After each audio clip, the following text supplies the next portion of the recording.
This HD broadcast is brought to you by Argent Mortgage. Ask your mortgage broker about Argent or log on to argentloans.com. It's the Deep South's oldest rivalry. Began in 1892. 112 years of football. Shug Jerk. Vince Dooley. 1957 national champs. 1980 national champs. Buck Gafford. Frank Sinkwich. Bo.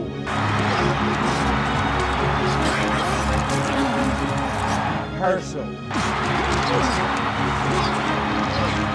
Two schools. 178 miles apart.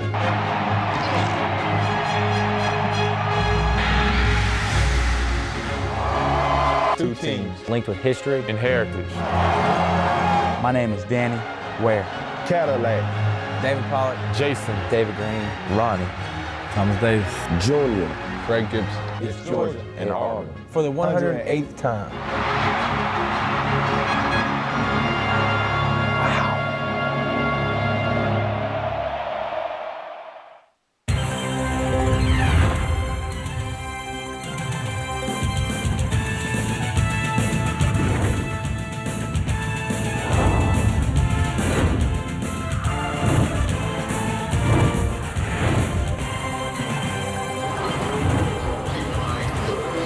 Welcome you to the Home Depot SEC on CBS from Jordan Hare in Auburn, Alabama, the loveliest village on the plain. Anything but serene in anticipation of this afternoon.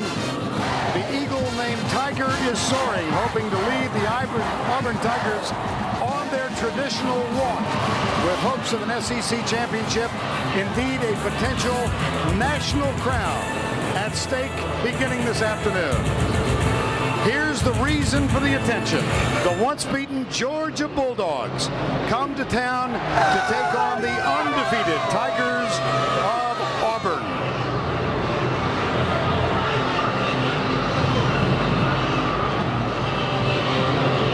Tickets, as they say, a little tough to come by. Emotions, as they say, off the chart.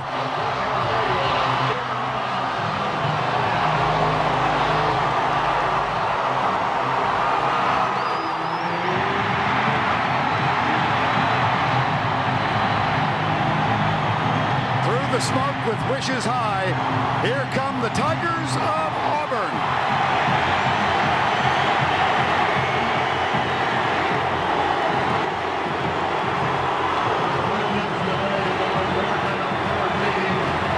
Right behind them, the Bulldogs of Georgia.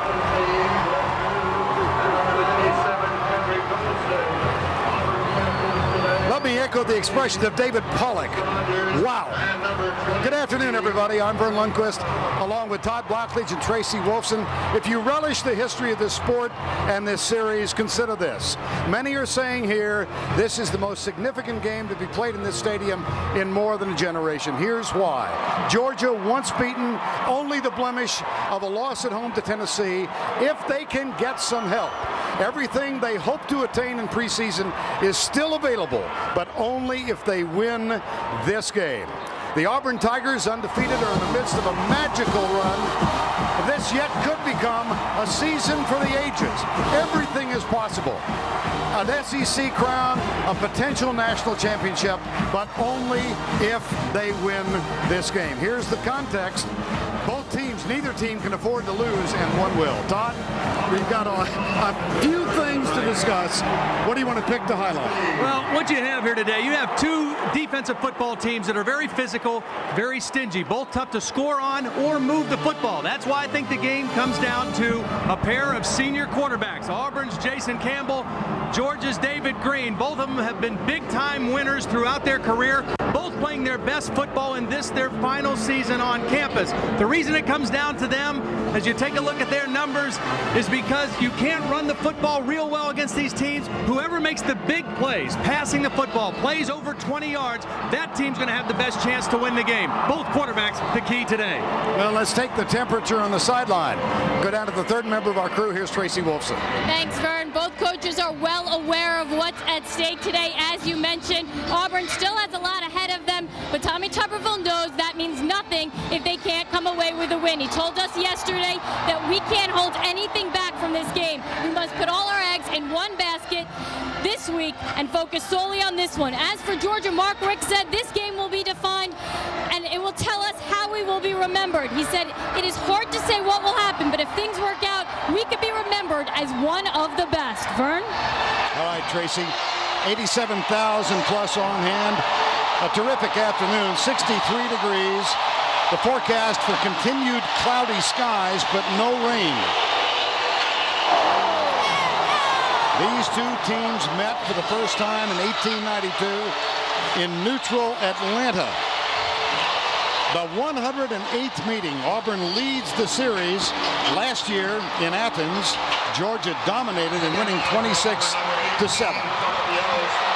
An irony of the series is that the road team has the edge in the series in the other stadium. Auburn won the toss, elected to defer. That means that Philip Yost will kick off. Byron McClendon, Tyson Browning, deep for the Dogs. Ball blew off the tee, so we'll reload. Try it again and catch our play. Yes. And right away we'll see one of the nation's stingiest defenses in Auburn, only giving up 9.7 points per game against one of the hottest offenses in college football over the last month, the Georgia Bulldogs. Here's the kick from Yost. This will be Tyson Browning, 2 yards into the end zone. Takes a knee, and the Bulldogs of Georgia will open up at their own 20-yard line. The fifth-year senior David Green last week won his 40th game as a starter. That set a new NCAA record. He is a fifth-year senior, having a terrific season with 16 touchdown passes and 1 interception. And if there's anybody you would want to come into this environment to lead your team, it's David Green. His record as a starter in opponent stadium, 15 wins, only 1 loss. That to LSU last September. Thomas Brown and Jeremy Thomas are the starting backs. Brown is a true freshman. 130 yards last week. Here's Green to throw on first down. Goes deep right side. Into the flat caught by Sean Bailey, number 4. Sean Bailey. He's tackled by Junior Rose Green, likewise wearing number 4. The Georgia Bulldogs starting lineup presented by Cialis. Up front, Inman, Jones, Tanner, Max Gene Gillis, and Dennis Rowland. In the backfield, Thomas Brown and Jeremy Thomas, Reggie Brown, Fred Gibson, the wideouts, and the rage of Athens in the last 4 games, Leonard Pope at tight end, 5 touchdowns the last 4 games. Here's Green with the change. They hand it off. Nice. Draw play, Thomas Brown. Nice little misdirection play. That's a first down at the 37-yard line, a gain of 14. Tackle made by Antarius Williams. When you have a fast defense like Auburn, you get them started going this way, and that's the way this action goes, and then Thomas Brown breaks it back the backside. Let that defense run, thinking the ball's going one way, and then stop and cut it back. Very well conceived play on the first running play for Georgia. This time they'll line up in the I. Brown with 615 yards. He is a true freshman. And there's movement at the right tackle spot. Looked like that might be Dennis Rowland. Nope. It's Daniel Inman, number 72. Ball starts. Number 72, offense. This Georgia team went through a 3-game period when they had 33 penalties. That's the first of this one. Defensively for Auburn, Langenfeld, Jackson, Ratliff, and Brett Adams up front. Small linebackers. Gene Chiswick, the coordinator, says they're midgets. The secondary, Montavis Pitts will be a target this afternoon. And there's the defensive stop made at the 33-yard line on Thomas Brown. Front 7 got there collectively. Yeah, those linebackers, they may be midgets, but they're fast midgets, you know. I mean, that's the one thing. This defense lost some big-time players last year. Dontarius Thomas, Carlos Dansby, both in the NFL, were starting linebackers last year. These guys are smaller, but this overall defense might be faster when you consider all 11 positions. 3 wideouts on 2nd and 15. David Green will operate from the spread formation. Goes to his right. Inside play. Bailey. No, it's Brown. Reggie Brown bounces off the first tackle, and Georgia converts 21 when they needed 15. Yeah, you see the strength of Reggie Brown. And you see Nick Jones, the offensive guard, who's been one of the best players. Watch Nick Jones, number 70, get out there and lead this play. Number 70 gets the key block. Reggie Brown able to cut it inside. And at the end of the play, you see why Reggie Brown is pound for pound the strongest player on the Georgia football team. That is the 43rd catch of the season for Reggie Brown. Fred Gibson on the other side has 42. Here's Green, settles for the short man. That's caught by Brown. Great block on Travis Williams from the tight end, Leonard Pope. Whoa. Yeah. And a nice job by David Green changing up the snap count on that play, because Auburn wanted to bring pressure on that first down play, but it was a quick count by David Green, and Auburn was not into their blitz soon enough, and they were able to protect him for him to make the pass. See that record that Todd alluded to, 15-1. That was a 17-10 defeat, and the winning touchdown came with less than 2 minutes to play at LSU last year. A first down on the last play with a gain of 11. Here's Pope coming to the near side.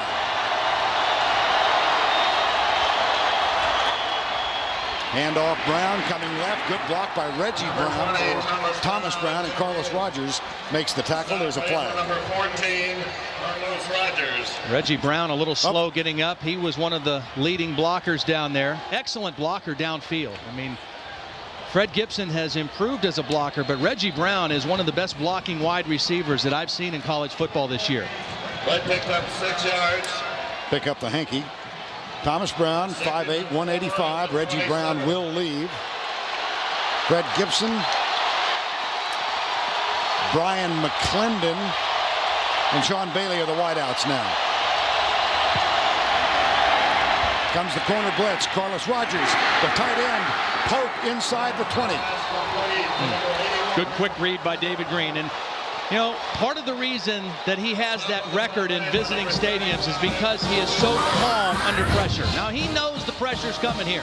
He doesn't panic at all. Watch him take the snap, pick up the pressure right away, and then know right now where he's going with the football before the guy gets to it.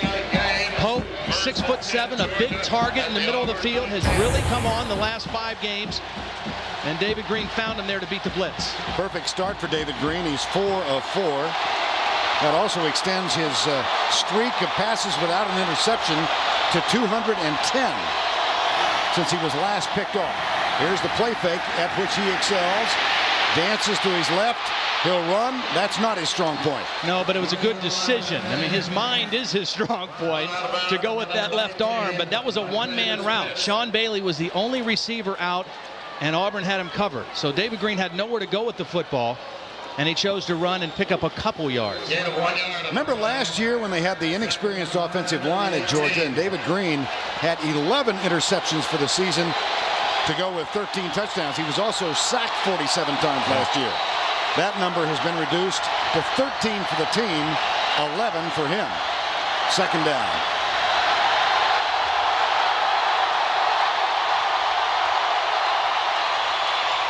Handed off to Brown, coming left. Great play. Carlos Rogers. Beautiful. Now, everybody knows about Carlos Rogers in the SEC in terms of being a cover corner. Maybe one of the best in the country. But now he shows you his toughness at 6'1", 200 pounds, coming up to make a tackle on the perimeter. No hesitation at all by the senior from Augusta. This is the first third down of this drive, which began at the 20. One of the real interesting things about this rivalry, Carlos Rogers, who just made that play, one of 31 Auburn players from the state of Georgia. This game means a lot to a lot of guys. Play clock winds down. David Green calls time. Clock is stopped with 10:42 to go. Opening quarter. Opening drive. No scores. 3rd and 11. Gibson, McClendon break wide right. Brown is to the left. That's Reggie Brown in motion. Auburn is not blitzing. They send 4. There's a flag down. There's a flag. Going to back Georgia up 5 more, I think.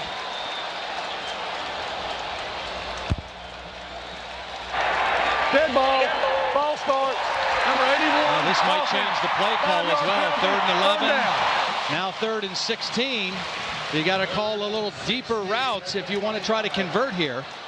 Here's a footnote to emphasize how good this Auburn defense has been.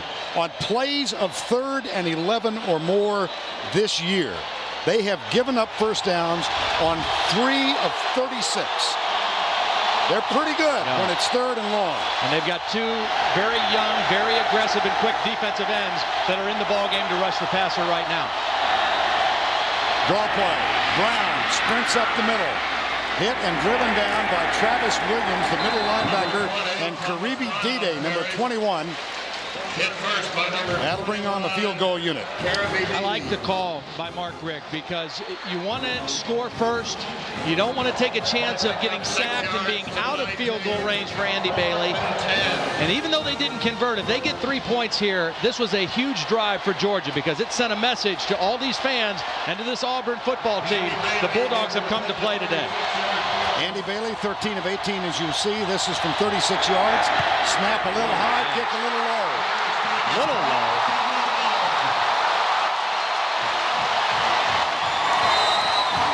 Well, maybe all the Bulldogs save one have come to play today. That was ugly.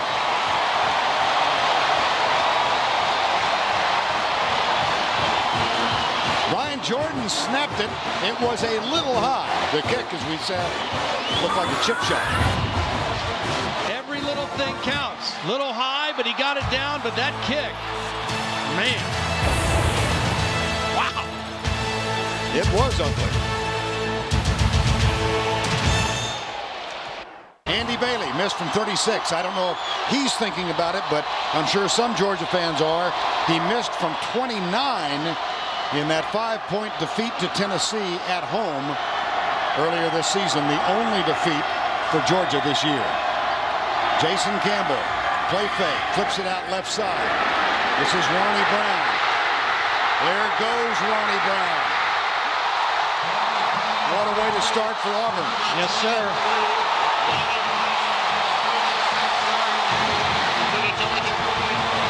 Great way to start for Jason Campbell, too. Drop back, flip it out to your left. Ronnie Brown's in the fullback position. He's going to swing out. Very short, easy pass. And then Ronnie Brown does the best. And the rest. You know, with these running backs, they throw the ball out to them so they can get it out in space, so they don't have to run against defensive tackles and linebackers. Let them go out there and work against defensive backs where they have the edge. That's a gain of 36, a first down at the 45. Here's Carnell Williams. Man called Cadillac. Number 24. Thomas Davis, number 10, back after a week and a half off with a knee injury. Here's Jason Campbell, 5th-year senior. He has really blossomed in this, his final year. Yeah, Al Borges, the new offensive coordinator, came to Auburn from Indiana University last year and has really made a difference. And, you know, he doesn't take all the credit for Jason Campbell, but he says the one thing I have done is I've loosened him up a little bit to where he's not afraid to make mistakes. He's got a let-it-rip attitude, and he's played that way all year. Toss, they come to the near side. Cadillac Williams, Greg Blue hits him, but not before he's inside the 30-yard line. A gain of 15 before the tackle by number 17. Auburn likes to throw a lot of things at you early, and you see all the attention paid to Ronnie Brown. He was the fullback. The fake was to Ronnie Brown. The Georgia defense jumped on that, and that left Carnell Williams open on the outside for a big run. This season, 880 yards because he has split playing time with Ronnie Brown.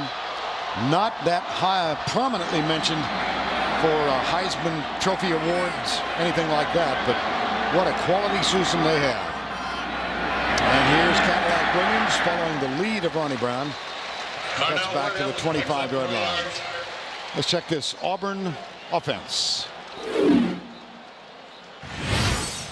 Up front, Marcus McNeil, Ben Grobbs, Jeremy Ingle missed the game 2 weeks ago at Ole Miss with an injury. Danny Lindsay and Troy Reddick.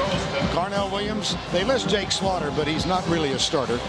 Aroma Shadu, Courtney Taylor, Cooper Wallace, the rest of them. Now you got Ronnie Brown in a slot position as a wide receiver. His versatility, here he is right here. That's the key to what Auburn can do offensively. Play fake, here's Campbell running. Campbell, they're going to try and run him 8 to 10 times today. And there's the first of the designed runs for Jason Campbell. Yeah. And the key was, again, Ronnie Brown in a different position. He's right here. He's going to come and lead out here. Campbell's going to fake to Carnell and keep it himself. I mean, it's a design quarterback keep. You got the backs crisscrossing and it fooled up the Georgia defense. Not used to seeing Jason Campbell run on the season. 31 running attempts, a net of minus 47 yards rushing. He has not been a threat coming into the game. That was a gain of 13. Here's the toss to Williams, left. Aroma Shadu with another downfield block. And this one is going to be downed near the goal line. DeMario Minter. And Ronnie Brown was leading that play and blocked on Greg Blue and drove him all the way to the sideline. You don't think these two guys like playing in the same backfield together. Ronnie Brown, number 23, blocking right there on Greg Blue, and is going to just drive one of the best tacklers in the SEC completely out of the picture. Ronnie Brown blocking, Carnell Williams running. Now Jake Slaughter is in at fullback. It's Williams as the deep back in the arm. He gets the handoff. He is stacked up at the 1. Odell Thurman, number 33, with the tackle. Here's a footnote again. This is the opening drive in the 10th game for Auburn, and it's going to hold true. They have yet to punt on an opening drive. They've scored on 7 and had 2 fumbles in the other 2. Yeah, and those 2 fumbles both came in their opponent's red zone. So they drove the ball every one of their opening possessions, scored 7 of the 9, right on the doorstep right now. Slaughter to the right, number 44. That's Courtney Taylor in motion. Here's the option play. Campbell pitches. Carnell Williams strolls in for 6.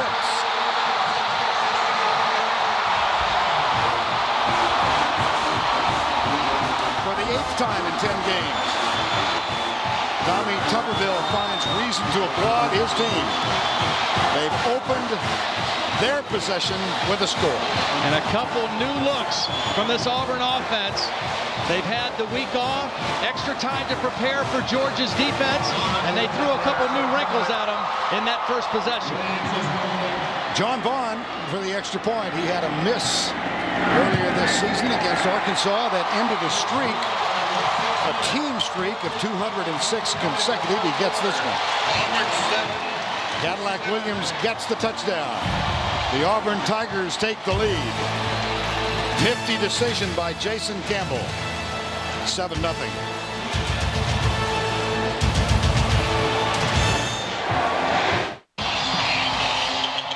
Carnell Cadillac Williams from Atala, Alabama.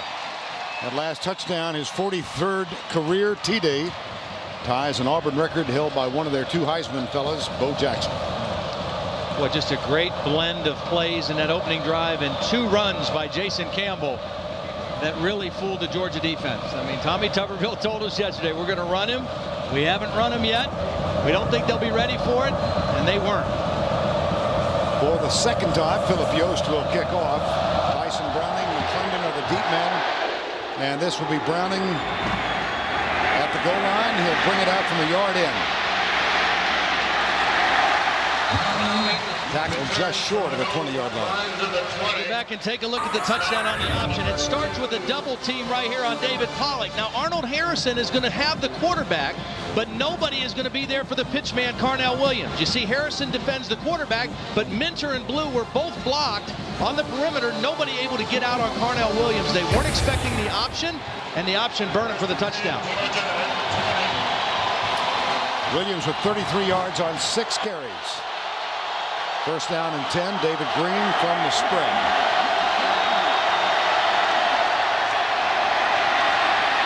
Right side again. Fine tackle by Montavis Pitts.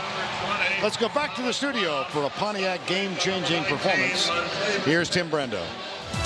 Maybe season-changing, Vern. Texas a remarkable comeback after a 4th and 18 conversion by Vince Young. Here he goes, 22 yards to Tony Jeffrey. Texas survives, but the narrow escape could help Utah, the fly in the ointment, in the BCS.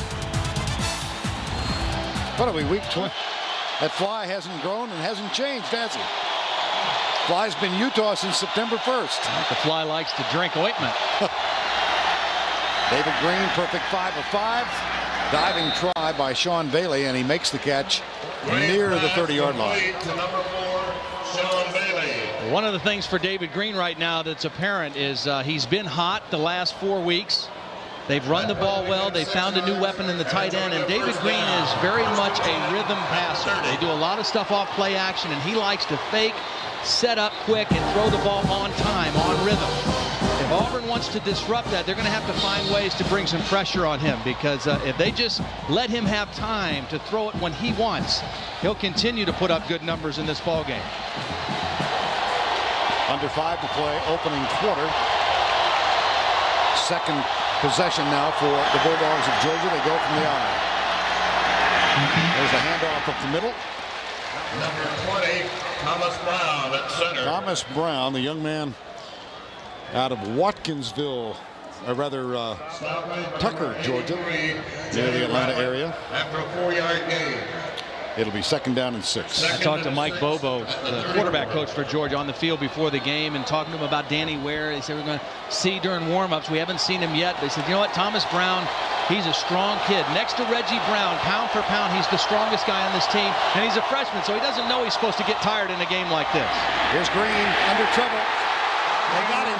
Yep. And Terrence Williams, that's only the 12th time this year, all year, that David Green has gone down.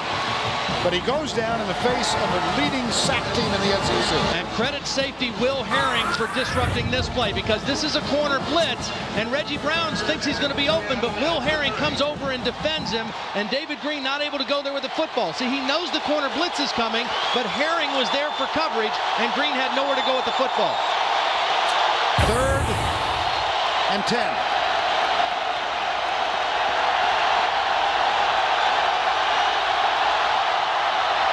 Blitz. Here comes Travis Williams.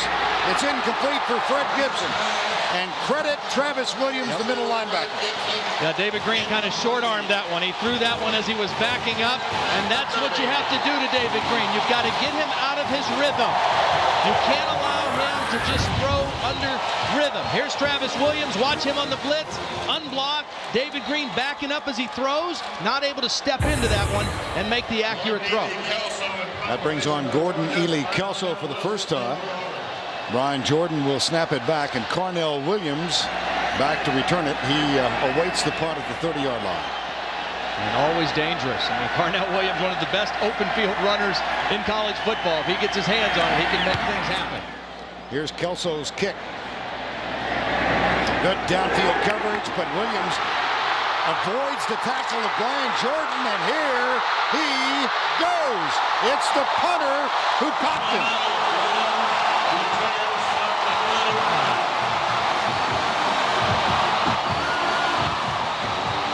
Jordan missed the tackle, and he had a clean shot at him. He had a clean shot on him, but Carnell Williams is no average punt returner. Again, he's one of the best running backs in the country, so he's used to breaking tackles. He's used to guys not wrapping up and him keeping going forward for positive yards. Very, very dangerous punt returner is Carnell Williams. That exemplifies the outstanding nature of the special teams for Auburn as well. 28-yard punt return on a 38-yard punt. Williams and Brown again in the I formation. Ronnie Brown is in that unusual stance, and here's Campbell rolling out. Pressured, fires, Obamanu tipped away by Thomas Davis. Take a look at this. Net punting for Auburn, first in the SEC. Second, punt returns, kickoff returns, field goal percentage. Eddie Grant is the special teams coach. He's also the running back coach for Auburn, and he says one of the reasons we're so good at it is because Tommy Tuberville gives us a ton of time to work on special teams. He really emphasizes it. He gives them extra practice time, and they are very solid in their kicking game. And it doesn't hurt to have a guy like Carnell Williams as your punt returner either. High formation again. Quick setup, right side, Courtney Taylor, tackle cleanly made by Tim Jennings. And let's take time to introduce you to this Georgia defensive unit under Brian Van Gorder. The defensive line, Thompson, Golston, Anderson, and the All-American David Pollock. Career leader in sacks with 31 for Georgia. Linebackers are Harrison Thurman and Danny Verdon Wheeler. And in the secondary, Thomas Davis is back. Missed a game and a half with a knee injury. Injured against Florida. Third down.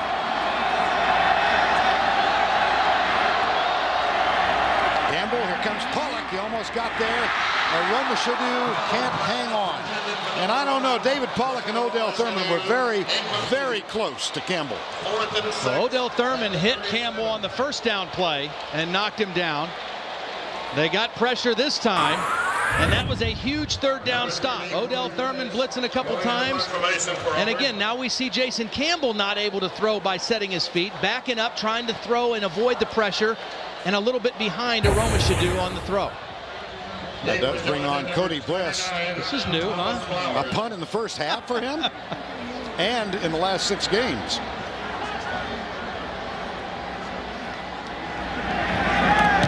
Here's the nice high punt by Bliss. See if they can stop that. Rogers is down there, and he gets some help. Beautiful.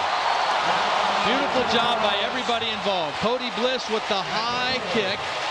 Carlos Rogers, the first guy down there, knew exactly where the end zone was and kind of blocked it off. And then Cooper Wallace touching it down inside the 5. Great special teams play again for Auburn.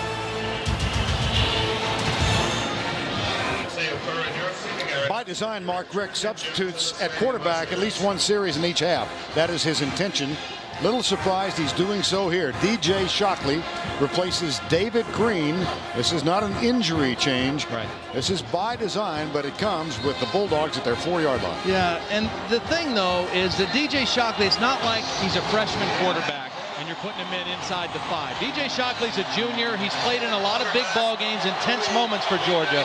So this is not overwhelming for him. Hand off to Thomas Brown. Gets 3, perhaps 4. Now DJ Shockley in that romp over Kentucky last week did have really nice numbers. Yeah, he played very well and threw a couple touchdown passes, both of them to Sean Bailey. And then what he brings to the table is his running ability. He also rushed 4 times for 62 yards in the game. So he is capable of throwing a little different challenge to this fast and aggressive Auburn defense because of his ability to run the football as well as throw it. Has played in all but 1 game this year.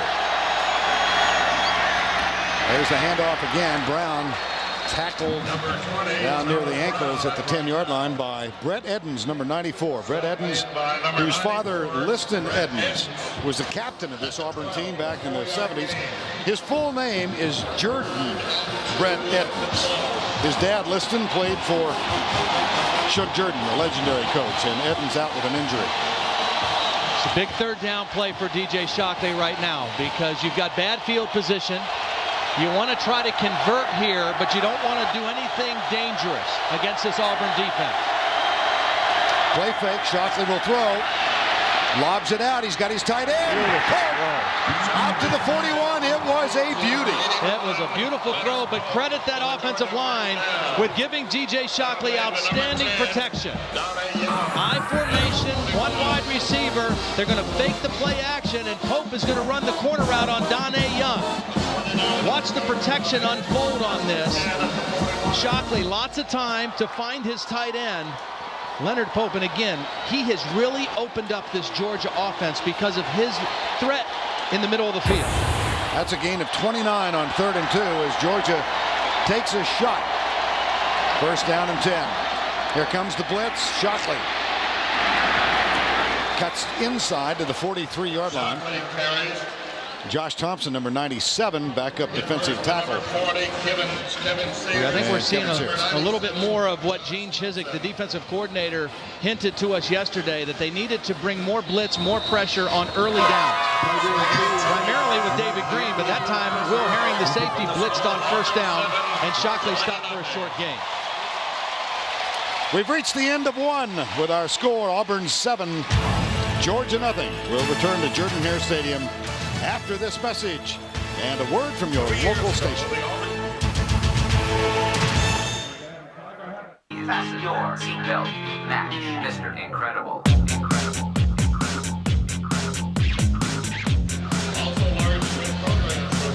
Ronnie Brown, Cadillac Williams have helped lead the way this 9-0 undefeated season thus far for the Auburn Tigers. Right now, Georgia trying to get back to an even score as we open the second quarter. Vern Lundquist, Todd Blackledge, Tracy Wolfson. It's second down for the Georgia Bulldogs. DJ Shockley still in at quarterback. Blitz, Carlos Rogers coming off the slot. Hand off to Thomas Brown. And he squirts through the right side. That'll leave a third down coming up. Well, opening moments of the second quarter, let's try to remember that this is going to be a game of missed opportunities as well as made. We've had the missed field goal by Georgia, the missed opportunity on the punt return by Auburn. And I think the field goal is a worse missed opportunity because Georgia offensively did everything they wanted to do except score in that first quarter. 121 yards, 10 minutes of possession time, but they trail 7-0. And that missed field goal really was devastating for them in a game where scoring may be at a premium. 3rd and 4. Here's Shockley. Here comes the blitz. Shockley avoids the tackle. Puts it up and incomplete. And Antarius Williams had the pressure on DJ Shockley. It'll be 4th down.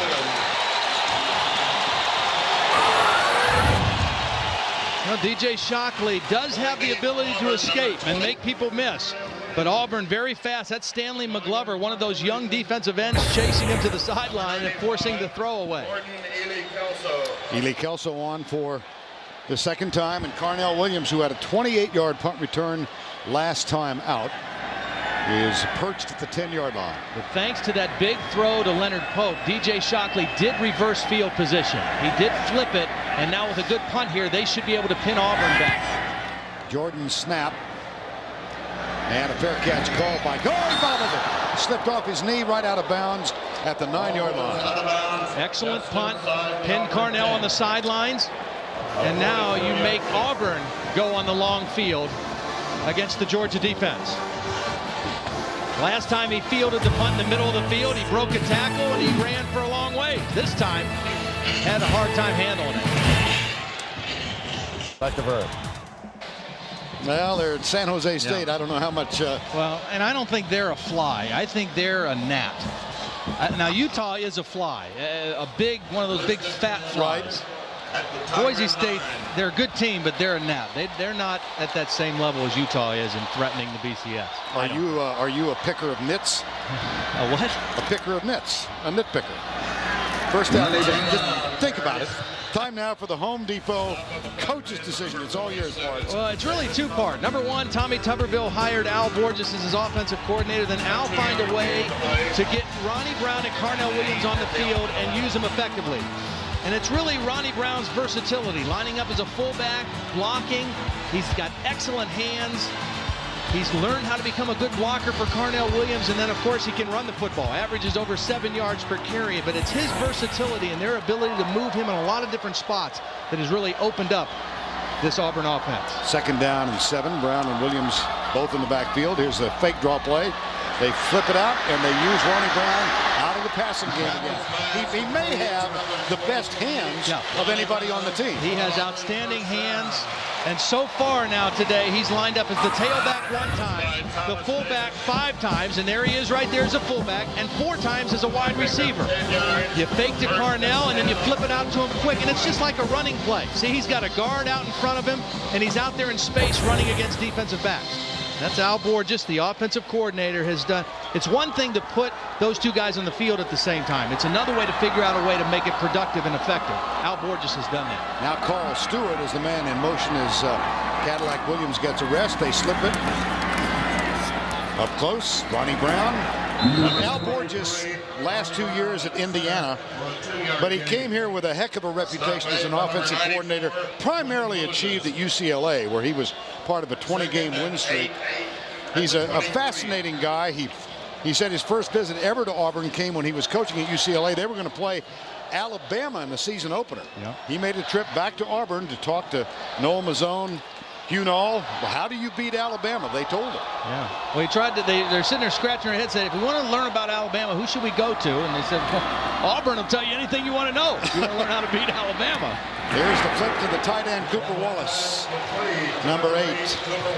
That's going to bring up a 3rd down and give us a chance to go back to New York once again. Here's Tim. Fellas, in the human polls, unbeaten Wisconsin is 43 points behind California, 128 points behind number 3 Auburn in the BCS standings. Matt Bernstein has tied it up 14 all. That's the Big Ten unbeaten Wisconsin. All right, and the human polls are 2/3 of the process for the BCS. 3rd and 8. Big 3rd down play here. One of the reasons they've been able to keep pressure off Jason Campbell, a lot of bunch sets. That's what they're in right now. 3-man rush. Campbell stands strong and gets rid of it. Demario Minner misses. How about the second missed tackle? And Ronnie Brown will not get the first down, but give him a heck of a pat on the back for the effort. And good job by Georgia generating some pressure on Jason Campbell on the 3rd down play. They only rushed 3, but they were able to get pressure from Quentin Moses, number 94. Watch him get around McNeil, their best offensive lineman, and force the dump off to Ronnie Brown. That's good pressure from a 3-man rush on 3rd down for Georgia. That brings on Cody Bliss for the 2nd time today.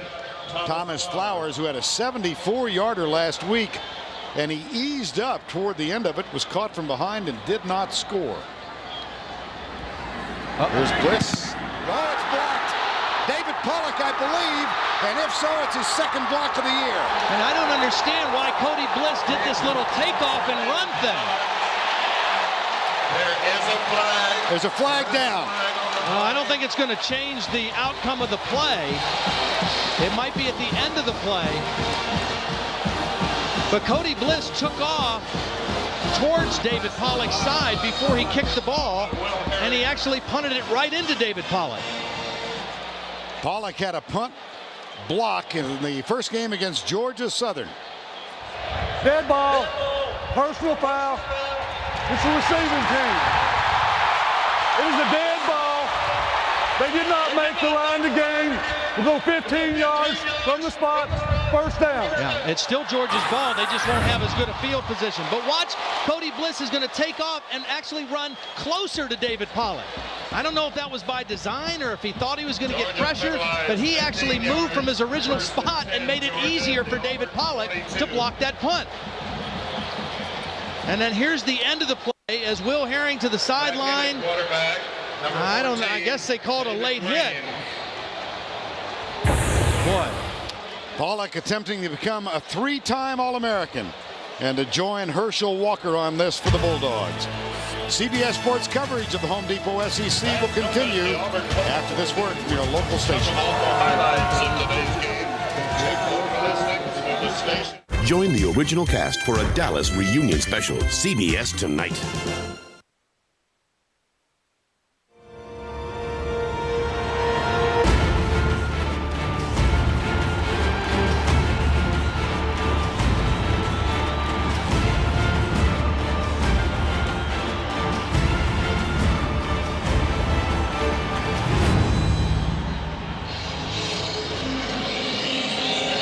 Championship trophy is here. Auburn, if they win today, win against Alabama, win in the SEC, a tough trio of games, might have a chance to play for that trophy. In the meantime, here's David Green back in. Left side.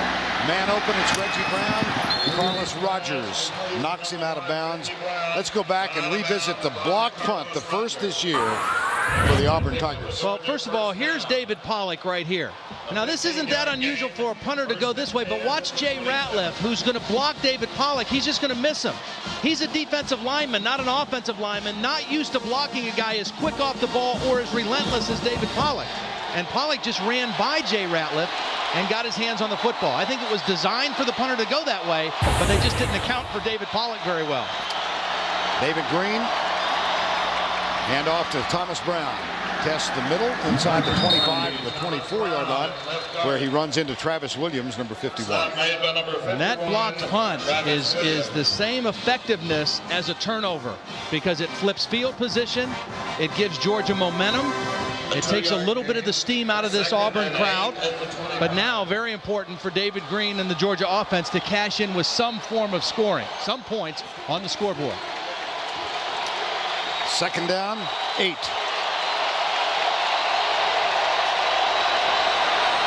Brown left, Gibson wide right.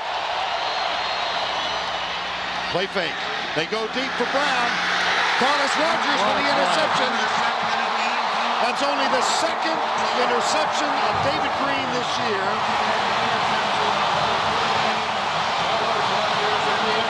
It'll come out to the 20. Against an average cornerback, this is a touchdown, or at the very least, an incompletion. But Carlos Rogers is not an average cornerback. Reggie Brown is going to go to the post. This is Carlos Rogers, and even though he's beat momentarily, his range and his speed is able to make up the ground on this short throw and make the interception. Carlos Rogers able to recover and then get to the football and make the catch. Well, the streak without an interception comes to an end at 215. Second pick off Green this year. And all David Green did was he babied that one a little bit too much. He thought he wanted to just guide it in there for the touchdown, and he underthrew it a little bit, and Rogers was able to make the play. Timeout called, Auburn. Right now, I'm telling you, David Green is saying, I just got to throw that thing. You know, don't pull the string on that. Go ahead and throw it. The guy made a great play on him, though. For tickets to the coaches' luncheon, log on. 7-0 Auburn here as Carlos Rogers, number 14, snuffed out a Georgia scoring drive with his second interception of the season. And we talked to Carlos yesterday, and he told us a couple of the former players called him that are in the NFL and said, hey, this is a game you can make some money on. And what he meant by that is, this is a game, he's not been challenged much this year. They've gone at the other corner, but with two excellent wideouts from Georgia, he knew he'd get challenged today, and he was going to have to be up for the challenge. He was up for it on that play. 7 career interceptions now for Rogers. That one goes into the memory bank. First down and 10. Campbell gives it off to Ronnie Brown. Number 23. Ronnie Brown tackled by Odell Thurman, number 33. Number 33, Odell Thurman. Well, Auburn comes in to today's game as the third-ranked team in the BCS standings, topped by USC and Oklahoma. And, of course, they've got a heck of a trio of games now. At Alabama next week, SEC championship game. I think for teams who potentially have a path to the championship game, theirs is the toughest. Absolutely. First of all, next week Alabama is no picnic in any year. Right. Here's Brown. There goes Brown. Breaks another tackle. Pollock and Blue catch up with him, but not until he gets a 17-yard credit. Boy, what a job by Cooper Wallace blocking on David Pollock. Cooper Wallace one-on-one handled David Pollock, and that secured the corner for Ronnie Brown. And nobody there in a white shirt until he got to the safety. Watch Cooper Wallace just turn Pollock inside and seal the corner for Ronnie Brown. That's excellent blocking by the tight end. 10 carries, 42 yards for Ronnie Brown. First down and 10 after that pickup of 17. Play fake. Here's Campbell. Settles short. Cadillac Williams puts it on his hip. Campbell's pass complete to Carnell Williams. Run out by number 42. Well, if you go back to the preseason ratings, USC number 1, Oklahoma number 2. These are the human polls, obviously. Auburn started out in the coaches poll at 18 and the AP 17. California and Wisconsin also came from some distance. And you know what? That's one of the reasons why I stopped being an AP voter, because I didn't like preseason polls. I think they're worthless. I really think it's all based on what they did the year before. I don't think they should have any polls until the first weekend of October. Let them play the month of September and then start determining who the real contenders are. 2nd down and 3. Cadillac Williams coming left. Carnell Williams at left To the end. 44-yard line. Over the 44. Well, we've waited a week for this. Here comes the duck. It's time for the Aflac trivia question. Since 1970, which teams had the lowest preseason ranking and went on to win a national championship? Give you some time to think about that. Not an easy one. No. 1st down, Auburn. They lead it by 7. Cadillac Williams got the touchdown, the opening Auburn drive of the game. And here's Jason Campbell. Carl Stewart is the running back. He gets the handoff, and the freshman picks up maybe a yard to the 43-yard line. Let's go back to New York and check in with Tim. Tom, the mighty Canes have not lost 3 in a row since '99. They're taking on Virginia and Charlottesville. Marcus Hagan's to what some believe is the best tight end in the country. Heath Miller, wonderful catch to tie the game at 7. If the Wahoos win, they control their destiny for an ACC automatic BCS bid. All right, Tim, thank you. 7-0 here with 7.5 to go before the break. It's 2nd down and 9. Brown and Carnell Williams. That's Ronnie Brown out of the stance in motion wide to the right, where he will set up as a flanker. Jason Campbell back, screen pass. Danny Verdon Wheeler read it, but didn't make his move very quickly. Wow, that's respect for Carnell Williams too, because you don't want him to leave you there and juke you out. I mean, he could have blown that play up because he read it, he was there, he knew it was going to come to Carnell, but he hesitated for a moment, and Carnell was able to pick up a couple yards because of it. Big play right here now for Georgia. 3rd and 6.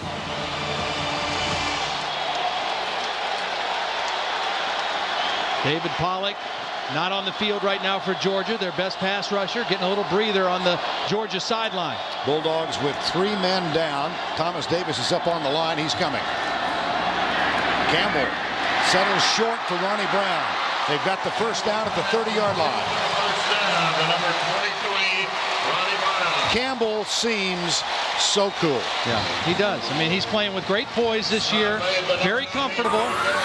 Because of formation and motion and personnel, teams have not been able to get very much pressure on him. And so he's been able to play in a real comfort zone.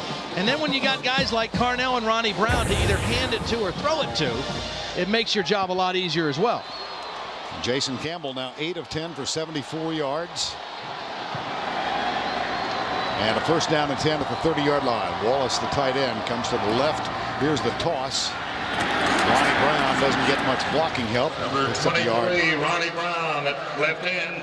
Well, Jason Campbell, it's time now for the Argent Mortgage quarterback comparison. Well, Matt Leinart, the quarterback at USC, Jason White, the quarterback at Oklahoma, the 2 teams ranked above Auburn. And Jason Campbell's numbers right up there with those guys, all 3 having outstanding seasons. No question about that. All 3 semifinalists for this year's Davey O'Brien Award. And outstanding quarterback of the year, as well as being on anybody's list of top 10 for the Heisman, I would think. 2nd down and 9. Here's the toss. Carnell Williams wants to throw, and he's got the tight end, Anthony Mix. Anthony Mix, touchdown. They got Thomas Davis, I think, on that play.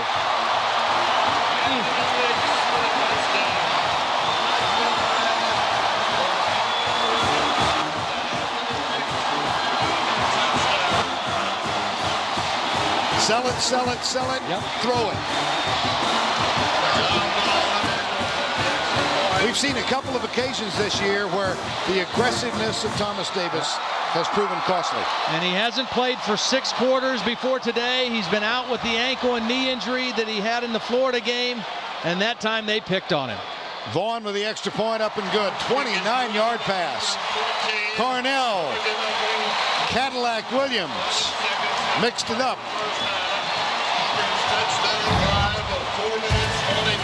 Beautiful play call by Al Borges. Perfectly executed by Carnell Williams. These two running backs for Auburn and Jason Campbell, they are getting it done today. Auburn Tigers trying to extend the undefeated rank to 10. They're up by 14.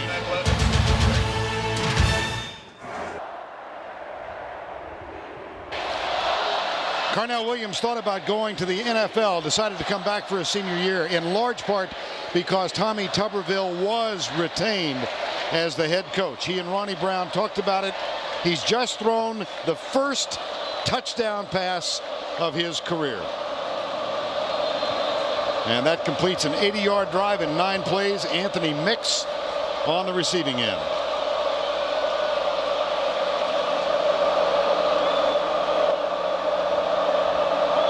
Philip Yost will kick off. Browning and McClendon are deep. This one is nailed. Touchback. Thursday on CBS. Don't miss the Survivor Challenge that will have you tied up in knots and see if the women continue to dominate the men. It's a new episode of America's most watched reality show, Survivor, Thursday at 8, 7 Central on CBS. David Green back in at quarterback. 5 years ago today, David Green and Jason Campbell were on a recruiting trip to the Georgia campus in Athens. They watched the Georgia-Auburn game. Green wound up committing to Athens. It was 45 minutes from home. Campbell, of course, committed to Auburn. Now they settle an issue in this, their 5th season. And there is Carlos Rogers, another of those who decided not to go to the NFL. Let's look at the touchdown. Yeah, let's take another look. I want you to watch 2 things. Number 1, watch Thomas Davis, how quickly he reacts. And then watch Anthony Mix, how patient he is before he releases in the pattern. He doesn't give it away too soon. Davis reacts too fast. Mix is patient, and he's able to slip out wide open for Carnell Williams to hit him. Again, Thomas Davis out with the knee and ankle injury since the Florida game. Very aggressive player. Green, play fake, goes deep, dropped. Greg Gibson. Well, that was a tough one because that was tipped in there by Travis Williams. And number 51 got his hands on the ball first, and Gibson tried to catch it off the deflection, not able to do it. And another 3rd down and long for Georgia. Watch Travis Williams, 51, get his hand on it, knock it up in the air, and then Gibson almost came down with it after the deflection. 3rd and 8.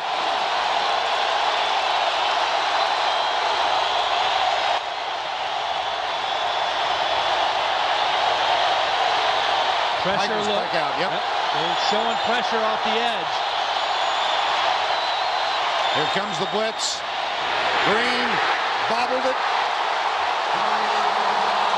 Stanley McClever got to him. That'll go as a sack. It's 4th down. And now for McGlover, that's his 7.5 sack. Inside pass rush. He's a defensive end, and he's going to come inside. Number 75, and nobody picked him up. They picked up the 2 outside blitzers, the safety and the linebacker, but nobody picked up the defensive end. David Green was sacked 5 times by Tennessee in their lone loss of the year. That's the 2nd sack of David Green by the Tigers here in the first half. 4th and 18. Ely Kelso will punt it away to Carnell Williams.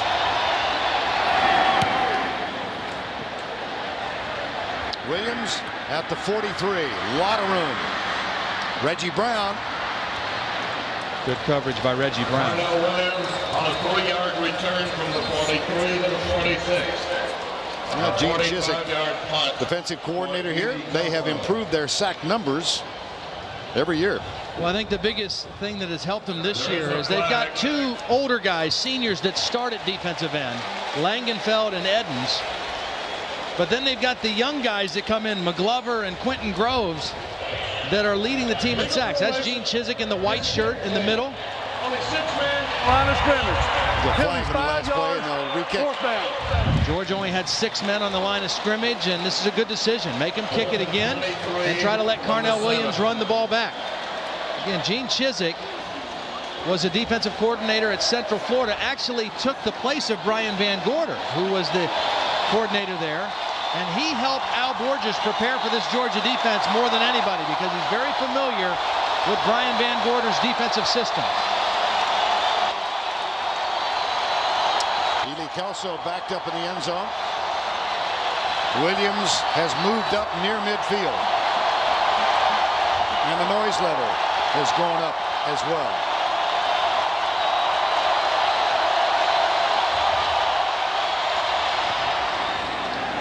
Then it quiets. Williams at the 47. Goes by Thurman. Goes by Verdun Wheeler. Cuts inside the 40 and is down to the 38. To the Georgia 38. Time now to answer the trivia question of the week. Stop on the play made for number 59. Here comes the duck. And the question, since 70, which teams had the lowest preseason ranking and went on to win a national championship? The answer is, there are 3 of them. Clemson in 81, Miami in 83, Brigham Young in 84, all 3 unranked. First and 10, Auburn at the 38. First down and 10. 14-0 with 3:11 to go. That's Williams in motion. Ronnie Brown stays in that squat position. Play fake. Campbell got his tight end, Cooper Wallace. First down to the 17. Boy, what a nice job by Jason Campbell. David Pollock bearing down on him. He knew he was going to get hit, and he made a big-time throw under pressure.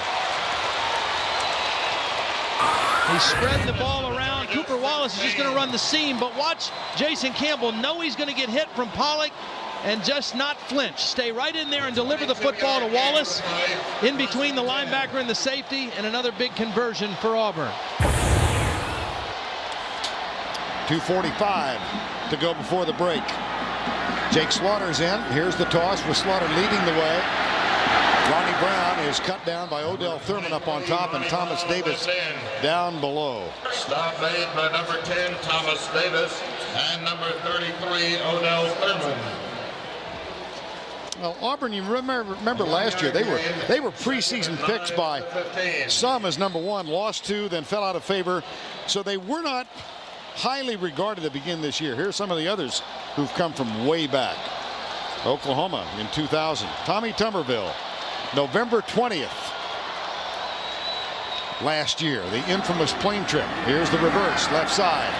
Good job of staying home by Will Thompson. Yep, absolutely. Number 23, Ronnie Brown at left end. You know, the thing about it and the feeling of this game right now is that Al Borges and his play calling just has this Georgia defense guessing. I mean, they don't know which way they're coming from. He's doing a great job of mixing run and pass, reverse, utilizing Ronnie Brown in a lot of different ways. And he told us yesterday, you know, the key to play calling is not necessarily what you call, it's when you call it. It's having the right feel of when to call plays that have the best chance to be successful. He's on his game today. 3rd and 10. Georgia will bring 4. Campbell steps up, settles for the out man, and that will bring on the field goal unit as Tim Jennings, number 23, makes the stop. Stop made by number 23, Tim Jennings. Now look at what they've done in the first half. It's just unbelievable what they've done. I mean, obviously their total number is really good too. But look at the first half. Only 26 points they've allowed on defense. They've been fast starters on offense. And they're off to a fast start today against a good Georgia defensive football team. Up 14, trying to make it 17. Let the clock wind down now. 4th and 9. John Vaughn into the tip, the 32-yard. John Vaughn is 7 of 9 for the year. He is holding. Chris Crowfoot snaps it. Vaughn kicks it. Vaughn nails it from 32 yards out.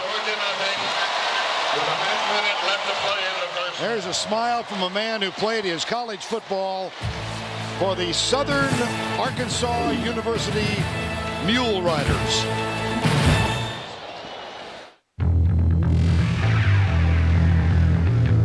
Serious about dirt?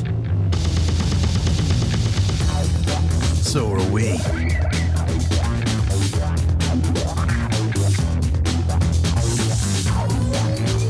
Now Yamaha, the Adrenaline Specialists has an offer that'll really get you pumping. For a limited time, get any Yamaha for as low as $39 a month, plus up to $200 cash back.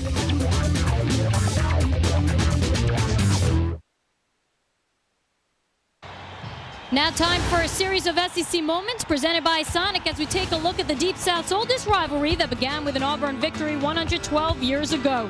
In 1942, the Tigers upset Georgia, but the Dogs still win the national title. In '59, Fran Tarkenton leads Georgia to a memorable comeback.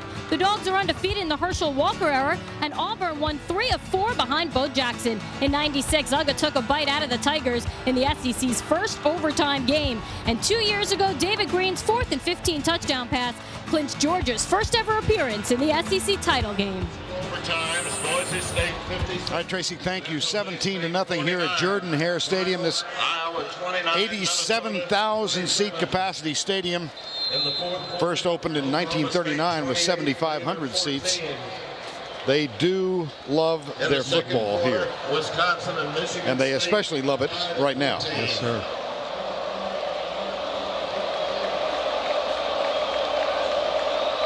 Yost to kick off. Georgia down by 17.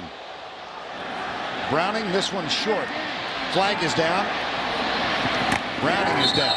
Number 31, Tyson Browning, returns from the floor. Derek Graves with a tackle. Rocky Good will come over and check on the infraction. Holden on the run back. Number 42. Penalties 10 yards from the end of the run. Will be a first down. Well, 6 hours before kickoff, 8:30 this morning.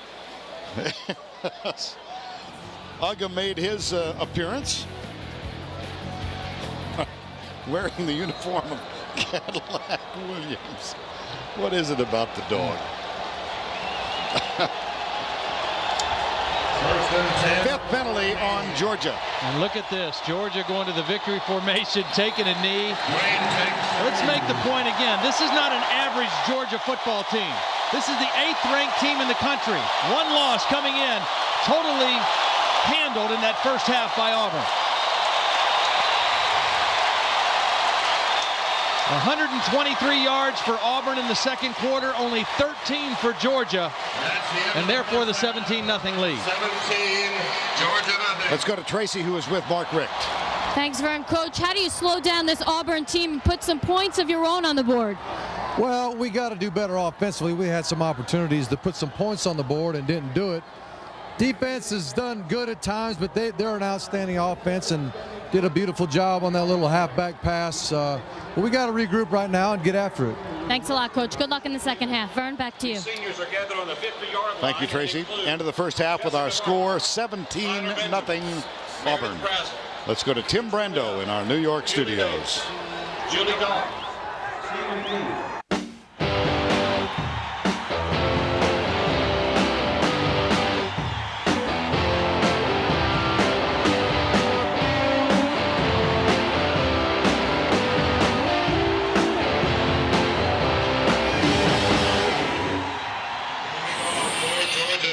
We welcome you back to Jordan-Hare, where Auburn leads it as we get set for the start of the third. 17-0. These two teams met for the first time in 1892 in Atlanta. Auburn won that game 10-0. This is current, and this is extraordinary. The 108th meeting. Georgia has scored 1,612 points. Auburn has scored 1,612 points. Here's the kick. This will chase Cadillac Williams back to the back of the end zone. Touchback. And moments ago, Tracy Wilson chatted with Tommy Tuberville.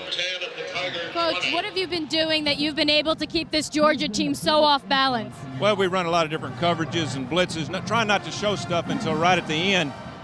We know they got a lot of tricks up their sleeve. They've had 20 minutes now to say, okay, they're doing this, let's make some adjustments. So we made some adjustments too. We'll see what happens. Thanks a lot, Coach. Good luck in the second half. All right, his team goes on offense. Thank you, Tracy. First down, Jason Campbell. Terrific in the first half, 8 of 10. Very much in control. And they fake the reverse, hand it off up the middle to Cadillac Williams. Auburn leading 17-0. And I don't know that we had any questions about this team.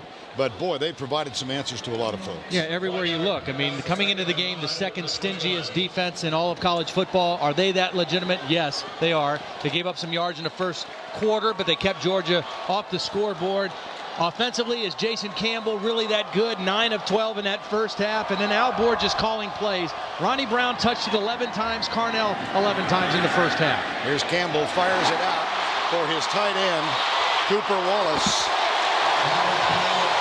Barrels down the sidelines to the 42, a gain of 23. Take a look again. These backs take up so much attention, and Al Borges knows that. He knows, hey, they're going to follow Carnell and Ronnie Brown. That's going to leave some people open, and Cooper Wallace has already a couple good catches in the ball game, running free on the bootleg because so much attention paid to Carnell Williams and Ronnie Brown. 11 of 13 for Jason Campbell now. He's hit his last 9. Handoff. Cadillac Williams. Number 24, Carnell Williams, carries to the 48-yard line. Now Al Borges trying to get the ball in the hands of both of his outstanding running backs. Yeah, and I mentioned, you know, it's one thing to just put them on the field together and say, okay, well, I did that. But what Al Borges has done is he has just been able to find ways for them both to be productive. And really the key to it, I think, is Ronnie Brown's versatility. His ability to line up in a lot of different places, catch the ball and run it and block has made that possible. 2nd down and 5. They toss to Williams. Aroma Shadu trying to provide the block. It's another. Auburn first down. DeMario Minter makes the tackle. Now the halftime stats presented by the Hartford. Big edge for Auburn rushing yards. And most of that in the second quarter. That's when Auburn really got into it. A couple sacks. And the big interception. This was a chance Georgia had to get a touchdown with Reggie Brown, and Carlos Rogers, one of the best cornerbacks in college football, made a big time play. Also led Auburn's defense with 5 tackles in that first half. Out of the shotgun. Quentin Moses chases Campbell. He throws it away. That ends the completion string at 9. And it will set up a 2nd down and 10. Jason Campbell, son of a coach. Dad, the head coach at Taylorsville, Mississippi High School, where Jason played. He was telling us yesterday that for the first time in 15 years, the Taylorsville High School team did not make the Mississippi playoffs. They lost to East Marion 21-20, the game that would have gotten them in. Thought maybe his dad would come over early. No, he said he's going to go fishing. Yeah. But he's here now. 2nd and 10. From the corner, Thomas Davis comes in the blitz. They hand it to the left side. And Cadillac Williams is wrapped up as Greg Blue was there initially. And then David Pollock helped it out. You know, the thing about David Pollock, who's a little slow getting off the end of this play, but watch him hustle on this play. This is what makes him an All-American. The play goes away from him. He doesn't give up on the play. He keeps chasing, he keeps fighting, and then he ends up getting a tackle. He got hit by Thomas Davis pretty well. But David Pollock, he just never gives up on a play. That's what makes him special, his relentless effort play after play. Al Borges saying yesterday he goes from the snap to the whistle. Never quits. 3rd and 11. Here's the blitz by Georgia. Campbell steps up, delivers it right side, caught, first down. Courtney Taylor, number 86. In front of Paul Oliver, number 8. And it starts with protection. Outstanding protection for Jason Campbell. Watch as he's able to just sit back there. It's a 5-man rush with no white shirts around Jason Campbell. Able to step up in the pocket. And then a lot of room. The redshirt freshman Oliver in coverage on Taylor. And that's easy throw and catch for the senior quarterback. They pick up the first down at the 28-yard line.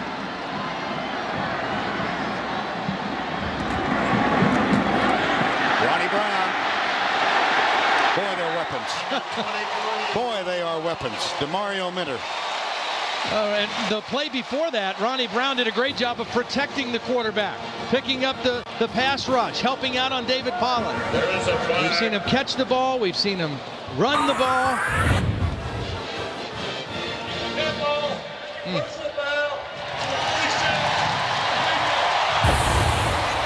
First down.